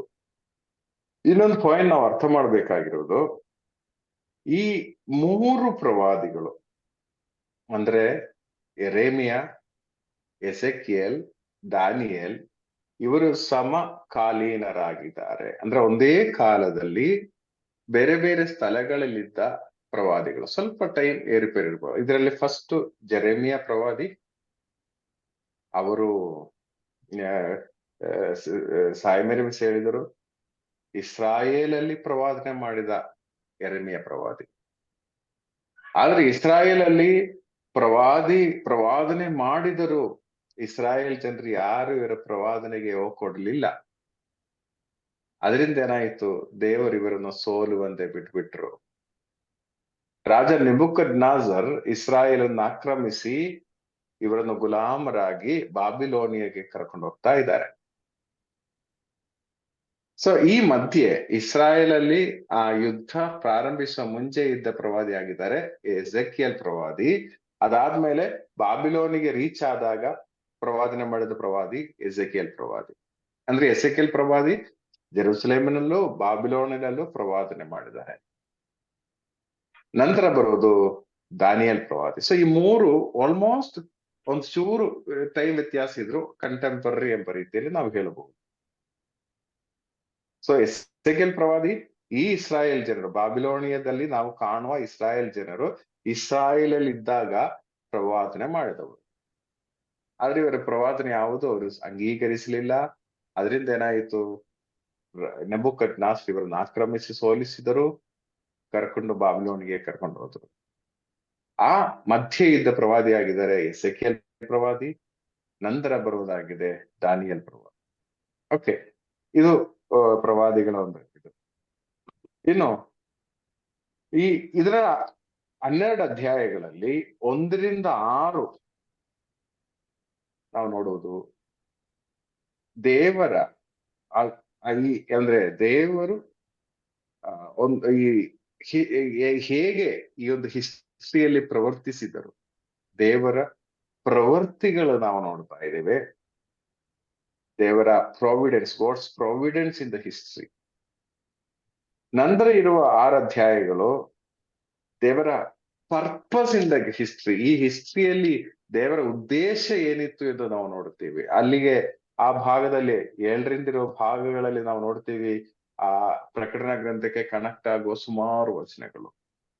ಸೊ ಫಸ್ಟ್ 6 ಅಧ್ಯಾಯಗಳಲ್ಲಿ ದೇವರ providence, God's providence in the history. And 2ನೇ 6 ಅಧ್ಯಾಯಗಳಲ್ಲಿ God's purpose in the history, ದೇವರ ಉದ್ದೇಶ. ಓಕೆ, ನಾವು ದಾನಿಯೇಲನ ಗ್ರಂಥ 1 ಸಹಾಯ ಮಿಸ್ ರೈಟ್ಲಿ ಕರೆಕ್ಟ್ ಆಗಿ ಮಾಡಿದ್ದಾರೆ. ಜಸ್ಟ್ ಸ್ವಲ್ಪ addition here and there. Okay, yeah, ದಾನಿಯೇಲನ ಗ್ರಂಥ 1ನೇ ಅಧ್ಯಾಯ 1-2 ವಚನಗಳು ಮತ್ತೊಮ್ಮೆ ಓದ್ತೀರಾ? ಜುದಯದ ಅರಸ ಯೆಹೋಯಾಕೀಮನು ಆಳ್ವಿಕೆಯ 3ನೇ ವರ್ಷದಲ್ಲಿ ಬ್ಯಾಬಿಲೋನಿನ ರಾಜ ನಬೂಜರದಾನನು ಜೆರುಸಲೇಮಿಗೆ ಬಂದು ಮುತ್ತಿಗೆ ಹಾಕಿದನು. ಸರ್ವೇಶ್ವರ ಸ್ವಾಮಿ ಓದಿ. ಸರ್ವೇಶ್ವರ ಸ್ವಾಮಿ ಜುದಯದ ಅರಸ ಯೆಹೋಯಾಕೀಮನನ್ನು ಅವನ ಕೈವಶವಾಗುವಂತೆ ಮಾಡಿದರು. ಅಂತೆಯೇ Okay. ದೇವಾಲಯದ ಪ್ರಿಯರೇ ನೋಡಿ, ಇಲ್ಲಿ ಅರ್ಥ ಮಾಡ್ಬೇಕಾಗಿರೋದೊಂದು, ಯಾವಾಗ ಈ ಕಾರ್ಯ ನಡೀತಾ ಇರೋದು? ಜುದಯದ ಅರಸ ಯೆಹೋಯಾಕೀಮನ ಆಳ್ವಿಕೆ ಜುದಯ ರಾಜನ ಯಾರು? ಯೆಹೋಯಾಕೀಮ. ಓಕೆ, ಆಗ ಬಾಬಿಲೋನಿನ ರಾಜನು ನೆಬೂಕದ್ನೆಚ್ಚರ್. ಆಗ ಯೂದಯದ ಪ್ರವಾದಿ ಯೆರೆಮೀಯ ಮತ್ತು ಎಸೆಕಿಯೇಲ್. ಓಕೆ, ಸೊ ಆ ಒಂದು ಸಮಯದಲ್ಲಿ ನೆಬೂಕದ್ನೆಚ್ಚರನು ಇಸ್ರಾಯೇಲನ್ನು ಆಕ್ರಮಿಸಿದರು. ಈಗ ನಾವು ನೋಡೋದಾದ್ರೆ ಆ 2ನೇ ವಚನದಲ್ಲಿ ನಾವು ನೋಡ್ತೀವಿ, ದೇವರು ಇಸ್ರಾಯೇಲನ್ನು ನೆಬೂಕದ್ನೆಚ್ಚರಿಗೆ ಬಿಟ್ಟು ಕೊಟ್ಟರು. ಅಂದ್ರೆ ಅರ್ಥ ಏನು? ದಯಾಲ್ ಹೇಳ್ತೀರಾ? ದಯಾಲ್ ಇದ್ದೀರಾ? ಇದ್ದೇನೆ ಬ್ರದರ್. ಓಕೆ, ಹೇಳ್ತೀರಾ ಇದರ ಅರ್ಥ? ಆದ್ರೆ ದೇವರು ಅವ್ರ ಮುಖಾಂತರ ಅದನ್ನ ಬಿಟ್ಕೊಟ್ಟಿದ್ದಾರೆ. ಯಾಕೆ ದೇವರು ಬಿಟ್ಕೊಟ್ಟಿದ್ದಾರೆ? ಆ ಜನರನ್ನ ಅಲ್ಲಿ ಒಬ್ಬ ದಾನಿಯೇಲನ ಪ್ರವಾದಿ ಬರ್ಬೇಕಲ್ಲ ಬ್ರದರ್.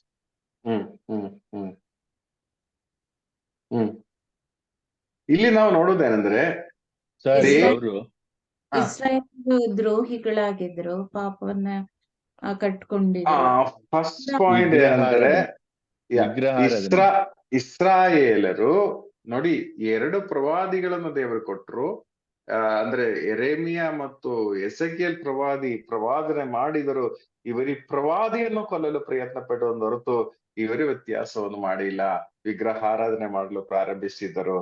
ಈ ಸಮಯದಲ್ಲಿ ನೆಬೂಕದ್ನೆಚ್ಚರ್ ಇಸ್ರಾಯೇಲನ್ನು ಆಕ್ರಮಿಸಿದರು.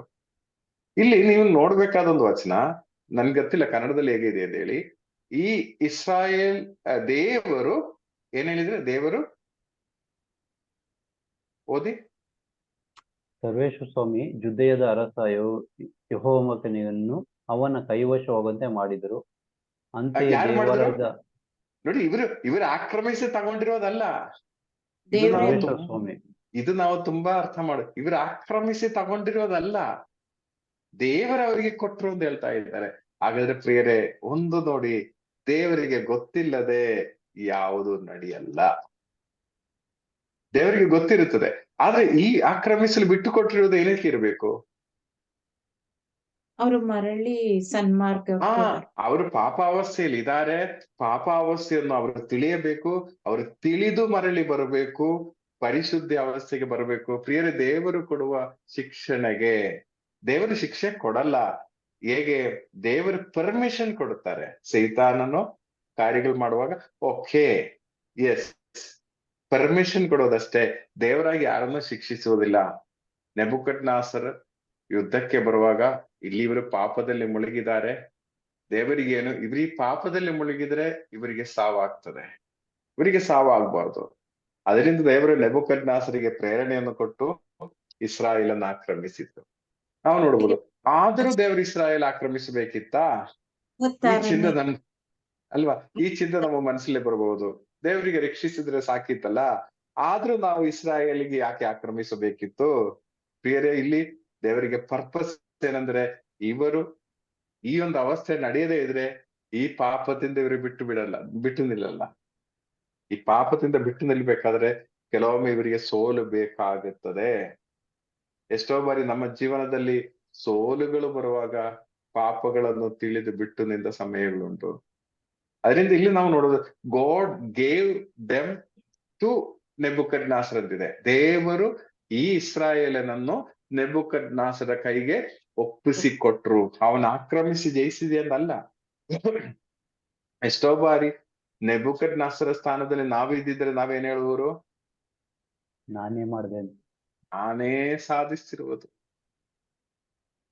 ಸಾಧಿಸಿರುವುದು. ಪ್ರಿಯರೇ, ಇದು ನಾವು ನಮ್ಮ ಮನಸ್ಸಿನಲ್ಲಿ ಬರೆದಿಡಬೇಕು. ಯಾವುದು ನಾವು ಸಾಧಿಸೋದಲ್ಲ, ದೇವರೇನೋ ಒಂದು ಅವಕಾಶ ಕೊಡ್ತಾ ಇದ್ದಾರೆ. ಓಕೆ, ಸೊ ದೇವರು ಒಪ್ಪಿಸಿಕೊಟ್ರು ನೆಬೂಕದ್ನೆಚ್ಚರನ ಕೈಗೆ. ದೇವರು ಒಪ್ಪಿಸಿಕೊಟ್ಟಿರುವ ಪರ್ಪಸ್ ಏನಂದ್ರೆ ಇಸ್ರಾಯೇಲ್ ಜನರ ಪರಿಶುದ್ಧಿ, ಹೋಲಿನೆಸ್. ಓಕೆ, ಸೊ ಇದನ್ನ ನಾವು ಮನದಟ್ಟು ಮಾಡಬೇಕು.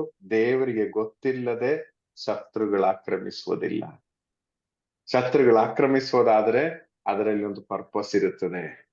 ನಿಮ್ಮ ಅಧಿಕಾರಿಗಳು ನಿಮ್ಮನ್ನು ಆಕ್ರಮಿಸುವುದಾದ್ರೆ, ನಿಮ್ಮ ಮಕ್ಕಳು ನಿಮ್ಮನ್ನು ಆಕ್ರಮಿಸುವುದಾದ್ರೆ, ನಿಮ್ಮ ತಂದೆ ತಾಯಿರು ನಿಮ್ಮನ್ನು ಆಕ್ರಮಿಸುವುದಾದ್ರೆ, ನಿಮ್ಮ ಸಹೋದರರು ನಿಮ್ಮನ್ನು ಆಕ್ರಮಿಸುವುದಾದ್ರೆ, ನಿಮ್ಮ ಸುತ್ತಮುತ್ತಲು ಇರುವವರು ನಿಮ್ಮನ್ನು ಆಕ್ರಮಿಸುವುದಾದ್ರೆ, ಅದರಲ್ಲಿ ಒಂದು ಪರ್ಪಸ್ ಇರುತ್ತದೆ. ನಮ್ಗೆ ಡೈರೆಕ್ಟ್ ಆಗಿ, ಕೆಲವರು ನೋಡಿ ಡೈರೆಕ್ಟ್ ಆಗಿ ಹೇಳಿದ್ರೆ ಅರ್ಥ ಆಗಲ್ಲ. ಒಂದು ಪೆಟ್ಟು ಕೊಟ್ರೆ ಕೆಲವೊಮ್ಮೆ ಅರ್ಥ ಆಗ್ತದೆ. ಸೊ ಇದು ಮೇನ್ ಆಗಿ ನಾವು ಹಳೆ ಒಡಂಬಡಿಕೆಯಲ್ಲೇ ನಾವು ನೋಡುವ ವಿಷಯಗಳು. ಸೊ ಯಾವುದಾದ್ರೂ ನಮ್ಮ ಜೀವನದಲ್ಲಿ ನಡೆಯುವ ಯಾವುದೇ ವಿಷಯಗಳು ದೇವರಿಗೆ ಗೊತ್ತಿಲ್ಲದೆ ನಡೆಯಲ್ಲ. ನಡೆಯೋದಾದ್ರೆ ದೇವರಿಗೆ ಗೊತ್ತಿರುತ್ತದೆ, ಅದರಲ್ಲಿ ಒಂದು ಪರ್ಪಸ್ಸು ಇರುತ್ತದೆ. ಪರ್ಪಸ್ ಎಲ್ಲ ನಮ್ಮ ಹೋಲಿನೆಸ್, ನಮ್ಮ ಪರಿಶುದ್ಧಿ, ಅದೊಂದೇ ಆಗಿರುತ್ತದೆ. Praise the Lord. ನೋಡಿ, ಯೆರೆಮೀಯ ಪ್ರವಾದಿ 25:8-9 ಓದಿ. ಯೆರೆಮೀಯ ಪ್ರವಾದಿ 25:8-9.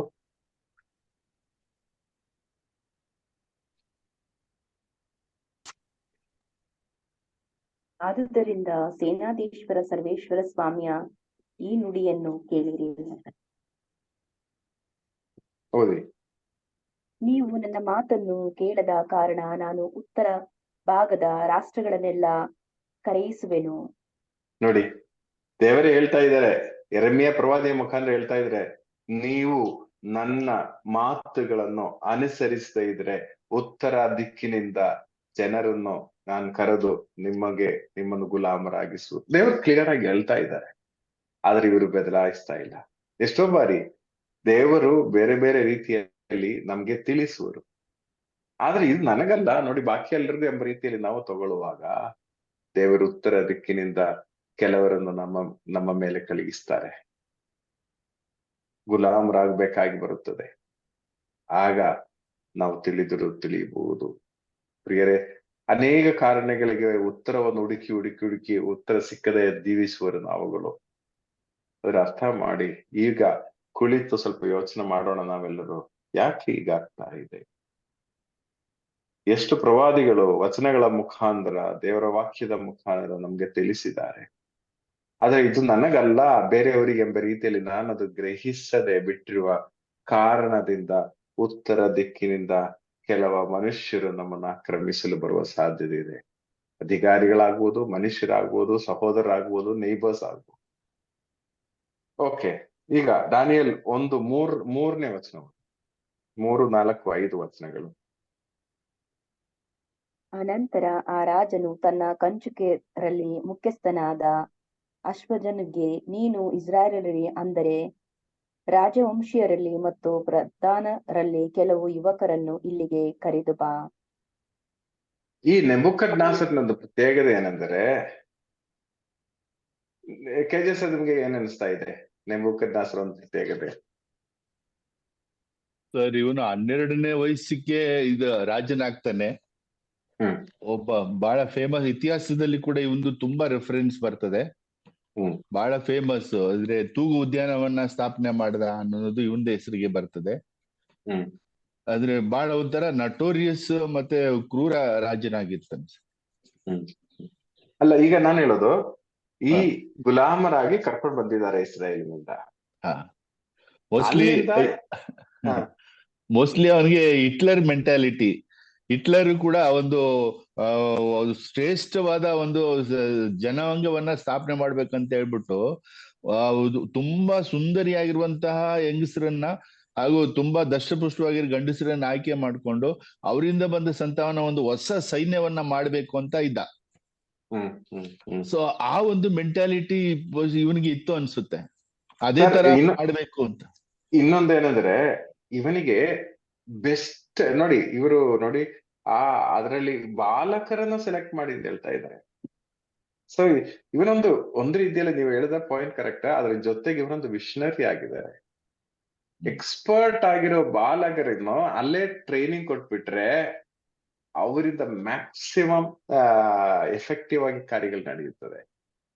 ಇನ್ನೊಂದು ವಿಷಯ ಅಂದ್ರೆ, ಇವನ್ ಅರ್ಥ ಮಾಡಿದಾನೆ ಈ ಇಸ್ರಾಯೇಲ್ಗೆ ತುಂಬಾ ಬುದ್ಧಿವಂತರು, ಏಬಲ್, ಸಮರ್ಥರು. ಸೊ ನಮ್ಮ ರಾಜ್ಯದ ಒಳಿತಿಗಾಗಿ ಆಲ್ ದ ಬೆಸ್ಟ್ ಪ್ರೊಸೀಜರ್ ಅವರು ಉಪಯೋಗಿಸ್ತಾರೆ. ಅಂದ್ರೆ ಅಲ್ಲಿರುವ ತುಂಬಾ ಎಕ್ಸ್ಪರ್ಟ್ ಆಗಿರುವರು, ಟ್ಯಾಲೆಂಟೆಡ್ ಆಗಿರುವವರನ್ನು ಸೆಲೆಕ್ಟ್ ಮಾಡಿ ನಿಜವಾಗಿ ಒಂದು ಗುಡ್ ಅಡ್ಮಿನಿಸ್ಟ್ರೇಟರ್ ಅವರು. ಓಕೆ, ಸೊ ನೋಡಿ ಯಾರನ್ನೆಲ್ಲ ಸೆಲೆಕ್ಟ್ ಮಾಡಿದ್ದಾರೆ, 4 ಯುವಕರನ್ನು ಸೆಲೆಕ್ಟ್ ಮಾಡಿ. ಅಂದ್ರೆ ಒಂಥರ ಕ್ರೀಮ್ ಲೆವೆಲ್ ಅಲ್ಲಿ ಇರುವವರು, ಒಂಥರ IAS ಕ್ಯಾಡರ್ ಅಲ್ಲಿ ಇರುವವರು ಹಾಗಿರುವ ಅಡ್ಮಿನಿಸ್ಟ್ರೇಟರ್ಸ್ ಗಳನ್ನು ಸೆಲೆಕ್ಟ್ ಮಾಡ್ತಾ ಇದ್ದಾರೆ. ಓಕೆ, ಅದರಲ್ಲಿ 4 ಜನ ಇದ್ದಾರೆ. ಯಾರೆಲ್ಲ 4 ಜನ? ಮುಂದುವರಿಸಿ ಓದಿ. ಅವರು ಅಂಗದೋಷವಿಲ್ಲದವರಾಗಿರಬೇಕು, ಸುಂದರರು, ಸಮಸ್ತ ಶಾಸ್ತ್ರಜ್ಞರು, ಪಂಡಿತರು, ವಿದ್ಯೆ ನಿಪುಣರು, ರಾಜ್ಯಾಲಯದಲ್ಲಿ ಸೇನಾದಿ ಸೇವೆ ಮಾಡಲು ಸಮರ್ಥರು ಆಗಿರಬೇಕು. ನೋಡಿ, ಅಂದ್ರೆ ಒಂದ್ ರೀತಿಯಲ್ಲಿ ದ ಮೇನ್ ಅಡ್ಮಿನಿಸ್ಟ್ರೇಟಿವ್ ವರ್ಕ್ ಮಾಡಕ್ಕೆ ಕೆಪಾಸಿಟಿ ಇರುವ ದೊಡ್ಡವರನ್ನೆಲ್ಲ ಯುವಕರನ್ನು, ಬಾಲಕರನ್ನು ಆರಿಸ್ತಾ ಇದ್ದಾರೆ. ಓಕೆ, ಅದಾದ್ಮೇಲೆ ಓದಿ ಸಿಸ್ಟರ್. ಅವರಿಗೆ ಬ್ಯಾಬಿಲೋನ್ ಪಂಡಿತರ ಭಾಷೆಯನ್ನು, ಶಾಸ್ತ್ರಗಳನ್ನು ಕಲಿಸಬೇಕು ಎಂದು ಅಪ್ಪಣೆ ಕೊಟ್ಟನು. ನೋಡಿ, ಅವರಿಗೆ ಸ್ಪೆಷಲ್ ಟ್ರೈನಿಂಗ್ ಕೊಡ್ತಾ ಇದ್ದಾರೆ ಇಲ್ಲಿನ ರೂಲಿಂಗ್ ಮಾಡಕ್ಕೆ. ಇಲ್ಲಿನ ಭಾಷೆ ಮಾತ್ರವಲ್ಲ, ಇಲ್ಲಿ ಪಂಡಿತರ ಒಂದು ಜ್ಞಾನವು ತಿಳಿಸ್ಬೇಕು. ಎಷ್ಟು ವರ್ಷದ ಟ್ರೈನಿಂಗ್ ಅದು? ಮುಂದುವರಿಸಿ. 3 ವರ್ಷದ ಒಂದು ರೀತಿಯಲ್ಲಿ ಹೇಳೋದಾದ್ರೆ ಒಂದು IAS ಟ್ರೈನಿಂಗ್ ಕೋರ್ಸ್ ಈ 4 ಜನರಿಗೆ ಕೊಡುತ್ತಾ ಇದ್ದಾರೆ. Praise the Lord. ನೋಡಿ, ಅರಸನ ಒಂದು ಫೋರ್ ಥಾಟ್ ಭಯಂಕರ ಆಗಿದೆ. ಇಸ್ರಾಯೇಲ್ ಅಂದ್ರೆ ಇದು ನಾವು ಅಪ್ರಿಶಿಯೇಟ್ ಮಾಡ್ಲೇಬೇಕು. ಓಕೆ, ಆದ್ರೆ ಅರಸನಿಗೆ ಥಾಟ್ ಕೊಟ್ಟವರು ದೇವರೇ, ಅದು ಇನ್ನೊಂದು. ನೋಡಿ, ಅವರಿಗೆ 3 ವರ್ಷದ IAS ಟ್ರೈನಿಂಗ್ ಕೊಟ್ಟರು. 3 ವರ್ಷದ ಟ್ರೈನಿಂಗ್ ಕೊಟ್ಟ ನಂತರ ಈ 4 ಜನರಿಗೆ ಹೆಸರು ಚೇಂಜ್ ಮಾಡ್ತಾ ಇದ್ದಾರೆ. ಮುಂದುವರಿಸೋದು 6ನೇ ವಚನ. ಹೀಗೆ ಆರಿಸಿಕೊಂಡ ಯುವಕರಲ್ಲಿ ದಾನಿಯೇಲನು, ಹನಾನ್ಯನು, ಮಿಶಾಯೇಲನು, ಅಜರ್ಯನು ಎಂಬ ಯೆಹೂದ್ಯರು ಸೇರಿದ್ದರು. ನೋಡಿ, 4 ಜನ. ದಾನಿಯೇಲನು, ಇನ್ನು ಹನಾನ್ಯನು, ಅನನ್ಯರು, ಮಿಶಾಯೇಲನು, ಅಜರ್ಯ. ನೋಡಿ, ಈ ಅಜರ್ಯ. ಹೆಸರುಗಳ ಅರ್ಥ ನಾನು ನಿಮ್ಗೆ ಕೊಟ್ಟಿದ್ದೇನೆ. ಇಲ್ಲಿ ನೋಡಿ, ಈಗ ವಾಟ್ಸ್ಆಪ್ ಗ್ರೂಪ್ ಅಲ್ಲಿ ಇದೆ. ದಾನಿಯೇಲ್ ಅಂದ್ರೆ ಗಾಡ್ ಈಸ್ ಮೈ ಜಡ್ಜ್, ದೇವರು ನನ್ನ ನ್ಯಾಯಾಧೀಶನು. ಹನಾನಿ ಅಂದ್ರೆ the Lord is gracious. Mishael ಅಂದ್ರೆ who is what God is, and Azariah ಅಂದರೆ ದ ಲಾರ್ಡ್ ಹೆಲ್ಪ್ಸ್. ಈ 4 ಜನರದು ಮೀನಿಂಗ್, ಹೆಸರದು ಮೀನಿಂಗ್ ತುಂಬಾ ಚೆನ್ನಾಗಿದೆ. ಓಕೆ, ಆದ್ರೆ ಈ ಹೆಸರು ಟ್ರೈನಿಂಗ್ ಎಲ್ಲ ಕೊಟ್ಟ ನಂತರ ಇವ್ರಿಗೆ ಚೇಂಜ್ ಮಾಡ್ತಾ ಇದ್ದಾರೆ. ಏನ್ ಚೇಂಜ್ ಮಾಡ್ತಾ ಇದ್ದಾರೆ? ದಾನಿಯೇಲನನ್ನು ಬೆಲ್ತಶಾರ್ ಅಂತ ಕರೀತಾ ಇದ್ದಾರೆ. ಬೆಲ್ತಶಾರ್ ಅಲ್ವಾ? ಬೆಲ್ತಶಾರ್ ಅಂತ ಕರೆಯುವಾಗ, ಬೆಲ್ತಶಾರ್ ಮೀನಿಂಗ್, ಅವರ ಬ್ಯಾಬಿಲೋನಿಯನ್ ಕಲ್ದಾಯ ಭಾಷೆಯ ಮೀನಿಂಗ್ ಏನಂದ್ರೆ ದ ಸರ್ವೆಂಟ್ ಆಫ್ ಬೇಲ್. ದಾನಿಯೇಲನ ಅರ್ಥ ಏನು? God is my judge. Okay, ಅವನಿಗೆ ರೀನೇಮ್ ಮಾಡಿರೋದು ಬೆಲ್ತಶಾರ್, ಎ ಸರ್ವೆಂಟ್ ಆಫ್ ಬೇಲ್ ಅಂತೇಳಿ. ಇನ್ನು ಎರಡನೆಯ ಅನನ್ಯಾಗೆ ದ ಲಾರ್ಡ್ ಇಸ್ ಗ್ರೇಷಿಯಸ್ ಅಂತ ಹೇಳಿ ಆ ಅನನ್ಯ ಹೆಸರದ ಮೀನಿಂಗ್. ಆದ್ರೆ ಶದ್ರಕ್ ಎಂಬ ಹೆಸರಿಗೆ ಅರ್ಥ inspired by the sun god. ಎಲ್ಲ ಪ್ಯಾಗನ್ ನೇಮ್ಸ್ ಮೀನಿಂಗ್. ಅದೇ ರೀತಿಯಲ್ಲಿ Meshach, who is what the moon god is, ಅಂದ್ರೆ almost just opposite of Hebrew ಅಲ್ಲಿ ಹೇಗೆ ಮೀನಿಂಗ್ ಇದೆ, ಅದರ ಒಂದು ಕಲ್ದಾಯ ಭಾಷೆಯ ಮೀನಿಂಗ್ ಅವರ ಆ ಒಂದು ಕಲ್ಚರ್ ಅಲ್ಲಿ ಕೊಡ್ತಾ ಇದ್ದಾರೆ. ಸೊ ಹೆಸರು ಚೇಂಜ್ ಮಾಡ್ತಾ ಇದ್ದಾರೆ. ಮುಂದುವರಿಸಿ ಓದಿ ಸಿಸ್ಟರ್, 6ನೇ ವಚನ. ಕಂಚುಕಿಯ ನಾಯಕರು ಅವರಿಗೆ ನಾಮಕರಣ ಮಾಡಿ ದಾನಿಯೇಲನಿಗೆ ಬೆಲ್ತೆಶಚ್ಚರ್, ಹನನ್ಯನಿಗೆ ಶಾದ್ರಕ್, ಮಿಶಾಯಲನಿಗೆ ಮೇಷಕ್ ಹಾಗೂ ಅಜರ್ಯನಿಗೆ ಅಬೇದ್ನೆಗೋ ಎಂಬ ಹೆಸರಿಟ್ಟನು. ಓಕೆ, ಸೊ ಪ್ರಿಯರೇ, ನಾವು 7ನೇ ವಚನ ಕಂಪ್ಲೀಟ್ ಆಗ್ತಾ ಇದೆ. ಸೊ ಇದು ಒಂದು ಬ್ಯಾಕ್ ಗ್ರೌಂಡ್ ಆಗಿ ನಮ್ಗೆ ತಿಳಿದೆ ಅನ್ಸುತ್ತೆ. ಇನ್ನು ಮುಂದೆ ನಡೆಯೋದೆಲ್ಲ ಈ 4 ಮತ್ತು ನೆಬೂಕದ್ನೆಚ್ಚರನ ಮಧ್ಯೆ ಇರುವ ಕಾರ್ಯಗಳೇ ಆಗಿದೆ ಹೆಚ್ಚಾಗಿ. ಇದರ ಮುಖಾಂತರ ದೇವರು ನಮ್ಮಲ್ಲಿ ವ್ಯಕ್ತವಾಗಿ ಮಾತನಾಡುವರು. ಸೊ ಪ್ರಿಯರೇ, ನಾವು ಇಲ್ಲಿ ಸ್ಟಾಪ್ ಮಾಡ್ತಾ ಇದ್ದೇನೆ. ಆದ್ರೆ ಈ ವಚನ ನೀವು ಓದುವಾಗ ದಾನಿಯೇಲ್ ನಮ್ದು ಬ್ಯಾಕ್ ಗ್ರೌಂಡ್ ಆಲ್ಮೋಸ್ಟ್ ನಿಮ್ಗೆ ಸಿಕ್ಕಿದೆ ಅಂತ ನನ್ಗೆ ಅನಿಸ್ತಾ ಇದೆ. ಇನ್ನು ಮುಂದೆ ದಾನಿಯೇಲ್ ಓದುವಾಗ ಕಾರ್ಯಗಳು ಸ್ವಲ್ಪ ಸುಲಭ ಆಗುವ ಸಾಧ್ಯತೆ ಇದೆ. Praise the Lord. KJ sir. Praise the Lord sir.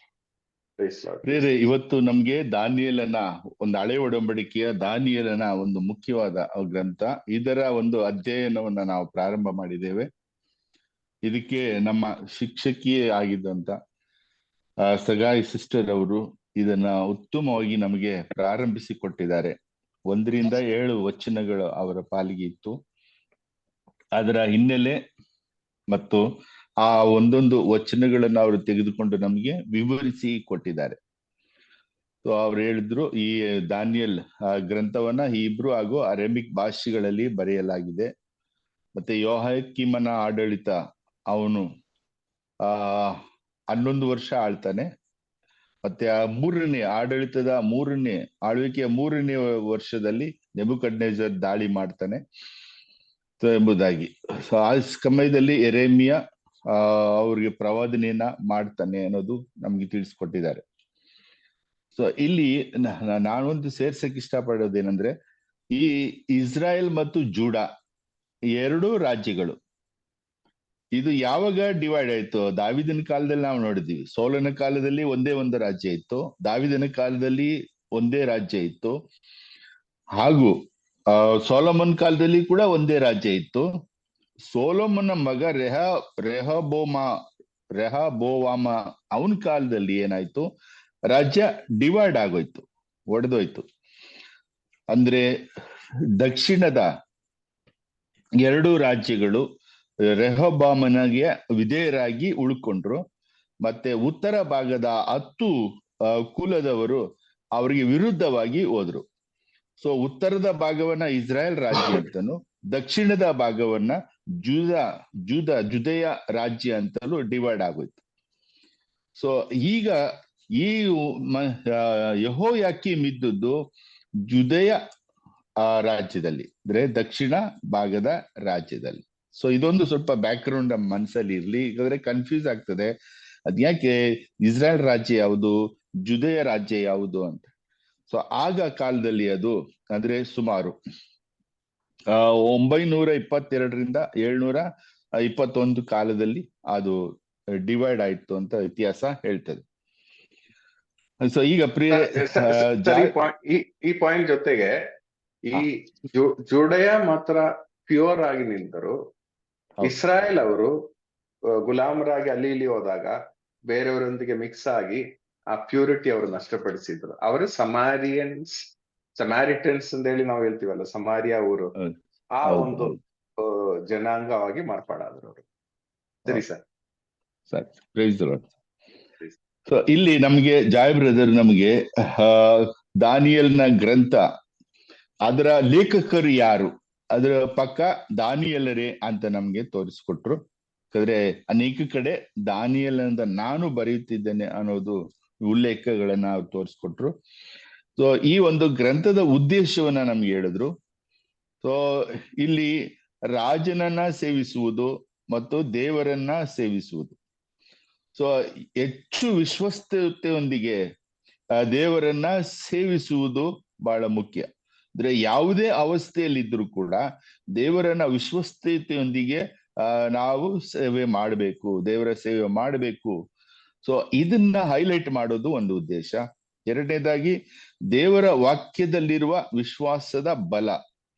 ಅಂದ್ರೆ ಈ ಮೂರು ವ್ಯಕ್ತಿಗಳು ದೇವರ ವಾಕ್ಯದಲ್ಲಿ ಎಷ್ಟೊಂದು ವಿಶ್ವಾಸವನ್ನ, ಅಂದ್ರೆ 100ಕ್ಕೆ 100ರಷ್ಟು ವಿಶ್ವಾಸವನ್ನ ಹೊಂದಿದ್ರು.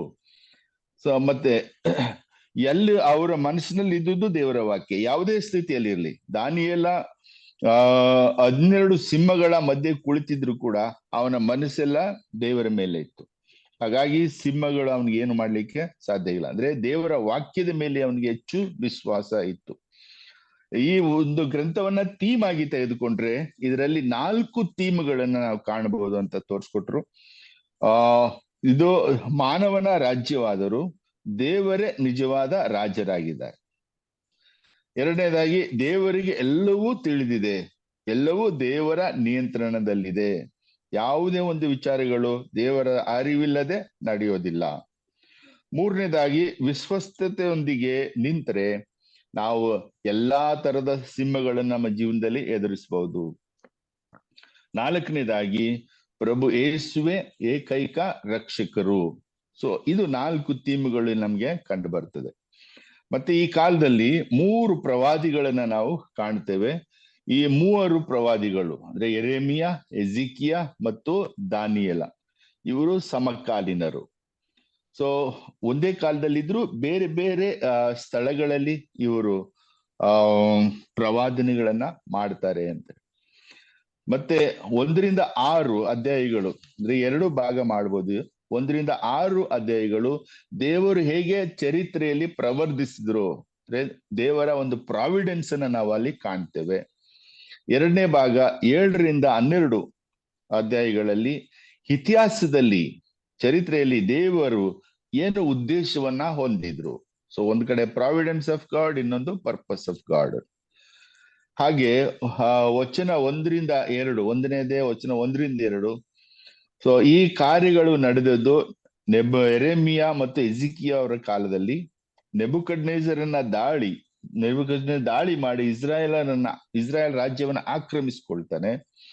ಸೊ ಇದು ದೇವರ ಕಾರ್ಯವಾಗಿತ್ತು. ಸೊ ದೇವರು ಅವರ ಈ ಒಂದು ಕಾರ್ಯವನ್ನ ಅಲೋ ಮಾಡ್ತಾರೆ. ಯಾಕಂದ್ರೆ ಇಸ್ರಾಯೇಲರು ತಪ್ಪು ಮಾಡಿರ್ತಾರೆ, ವಿಗ್ರಹಗಳ ಆರಾಧಕರಾಗಿರ್ತಾರೆ, ದೇವರಿಗೆ ವಿರುದ್ಧವಾಗಿ ನಡ್ಕೊಂಡಿರ್ತಾರೆ. ಸೊ ಅವರನ್ನ ತಿದ್ದಿ ಅವರನ್ನ ಮತ್ತೆ ವಿಶ್ವಾಸಕ್ಕೆ ಕರೆತರಬೇಕು ಅನ್ನೋದು. ಯಾಕಂದ್ರೆ ಇದೆಲ್ಲ ನಮಗ್ ಗೊತ್ತಿದೆ, ಇದು ರಕ್ಷಣಾ ಚರಿತ್ರೆಯ ಒಂದು ಭಾಗ. ಸೊ ದೇವರ ಉದ್ದೇಶ ಮಾನವನ ರಕ್ಷಣೆ ಮಾಡೋದು, ತಮ್ಮ ಪುತ್ರ ಯೇಸುವನ್ನೇ ರಕ್ಷಕನಾಗಿ ಭೂಮಿಗೆ ಕರೆತರೋದು, ಅದು ಮೇನ್. ಸೊ ಅದಕ್ಕೆಲ್ಲ ಈ ಒಂದು ಪ್ರಿಪರೇಷನ್. ಸೊ ಇಸ್ರಾಯೇಲರ ಪರಿಶುದ್ಧತೆಗಾಗಿ ದೇವರು ಈ ಒಂದು ಕಾರ್ಯವನ್ನ ಅಲೋ ಮಾಡ್ತಾರೆ. ನೆಬೂಕದ್ನೆಚ್ಚರನ್ನು ಬಂದು ದಾಳಿ ಮಾಡೋದು. ಅಂದ್ರೆ ನಾವು ಏನೇ ಮಾಡಿದ್ರು ಅದು ನಮ್ಮ ಕಾರ್ಯವಲ್ಲ. ಅಂದ್ರೆ ಒಳ್ಳೆ ಕಾರ್ಯಗಳು, ಒಳ್ಳೆ ಉದ್ದೇಶ ಕಾರ್ಯಗಳು, ಅದು ದೇವರ ಒಂದು ಉದ್ದೇಶ ಇರ್ತದೆ. ಈಗ ಮೋದಿ ನಮಗೆ ಮತ್ತೊಮ್ಮೆ ಪ್ರಧಾನಮಂತ್ರಿ ಆಗ್ಬೇಕು ಅಂದ್ರೂ ದೇವರಿಗೆ ಅದರಲ್ಲಿ ಒಂದು ಉದ್ದೇಶ ಇರ್ತದೆ. ಸೊ ಹಾಗಾಗಿ ನಾವು ಅದನ್ನ ಒಪ್ಕೊಳ್ಬೇಕಾಗ್ತದೆ. ಹಾಗೆ ಅವರು ಯೆರೆಮೀಯ 25:8-9 ವಚನಗಳು ನಮಗೆ ವಿವರಿಸಿಕೊಟ್ರು. ಮತ್ತೆ ಇಲ್ಲಿ ಒಂದೊಂದಾಗಿ ವಚನಗಳನ್ನ ಅವರು ವಿವರಿಸುವಾಗ 4 ಮಂದಿ ಇಸ್ರಾಯೇಲರಿರುವ 4 ಮಂದಿಯನ್ನ ನೆಬೂಕದ್ನೆಚ್ಚರ್ ಆಯ್ಕೆ ಮಾಡ್ಕೊಳ್ತಾನೆ. ಅಂದ್ರೆ ಕಂಚುಕಿಯ ಮೂಲಕ ಆಯ್ಕೆ ಮಾಡ್ಕೊಳ್ತಾನೆ. ಅವನ ಉದ್ದೇಶ ಏನಂತ ಹೇಳಿದ್ರೆ, ಇಸ್ರಾಯೇಲರು ಮಹಾ ಬುದ್ಧಿವಂತರು ಹಾಗೂ ಯುದ್ಧ ವೀರರು. ಸೊ ಇವರಲ್ಲಿ ಅತ್ಯುತ್ತಮವಾದ, ಅಂದ್ರೆ ಬಹಳ ಚಿಕ್ಕ ವಯಸ್ಸಿನಲ್ಲಿ ಇರುವಂತ, ಇವತ್ತು ಕೂಡ ನಾವು ಸೈನ್ಯದಲ್ಲಿ ನೋಡ್ತೀವಿ, ಕಡಿಮೆ ವಯಸ್ಸಿನವ್ರನ್ನೇ ಆಯ್ಕೆ ಮಾಡ್ಕೊಳ್ಳೋದು. 18 ವಯಸ್ಸಿನಿಂದ ಒಂದು 20 ವಯಸ್ಸಿನ ಒಳಗೆ ಆಯ್ಕೆ ಮಾಡ್ಕೊಳ್ತಾರೆ. ಅಂದ್ರೆ ಆವಾಗ ಶಕ್ತಿಶಾಲಿಯಾಗಿರ್ತದೆ, ಬುದ್ಧಿ ಚುರುಕಾಗಿರ್ತದೆ ಅಂತ.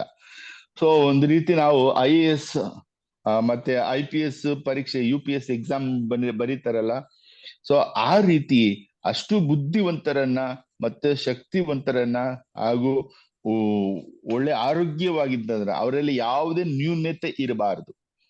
ಸೊ ಒಂದು ಉತ್ತಮವಾದಂತಹ ಒಂದು ಟೀಮ್ ಅನ್ನ ರಚಿಸ್ಬೇಕು ಅಂತ ಒಂದು, ಸೊ ಆ ರೀತಿಯಲ್ಲಿ ಇವತ್ತು ರಚನೆ ಮಾಡ್ತಾನೆ. ಸೊ ನಾನು ಹೇಳಿದೆ, ಹಿಟ್ಲರ್ ಕೂಡ ಇದೇ ತರ ಒಂದು ಅವಸ್ಥೆ, ಅಂದ್ರೆ ಅವನ ಉದ್ದೇಶ ಇತ್ತು. ಹಾಗೆ ಈಗ ನಮ್ಮ ದೇಶದಲ್ಲಿ ನಾವು ನೋಡುವಾಗ ಈ RSS ಅಜೆಂಡಾ ಕೂಡ ಅದೇ.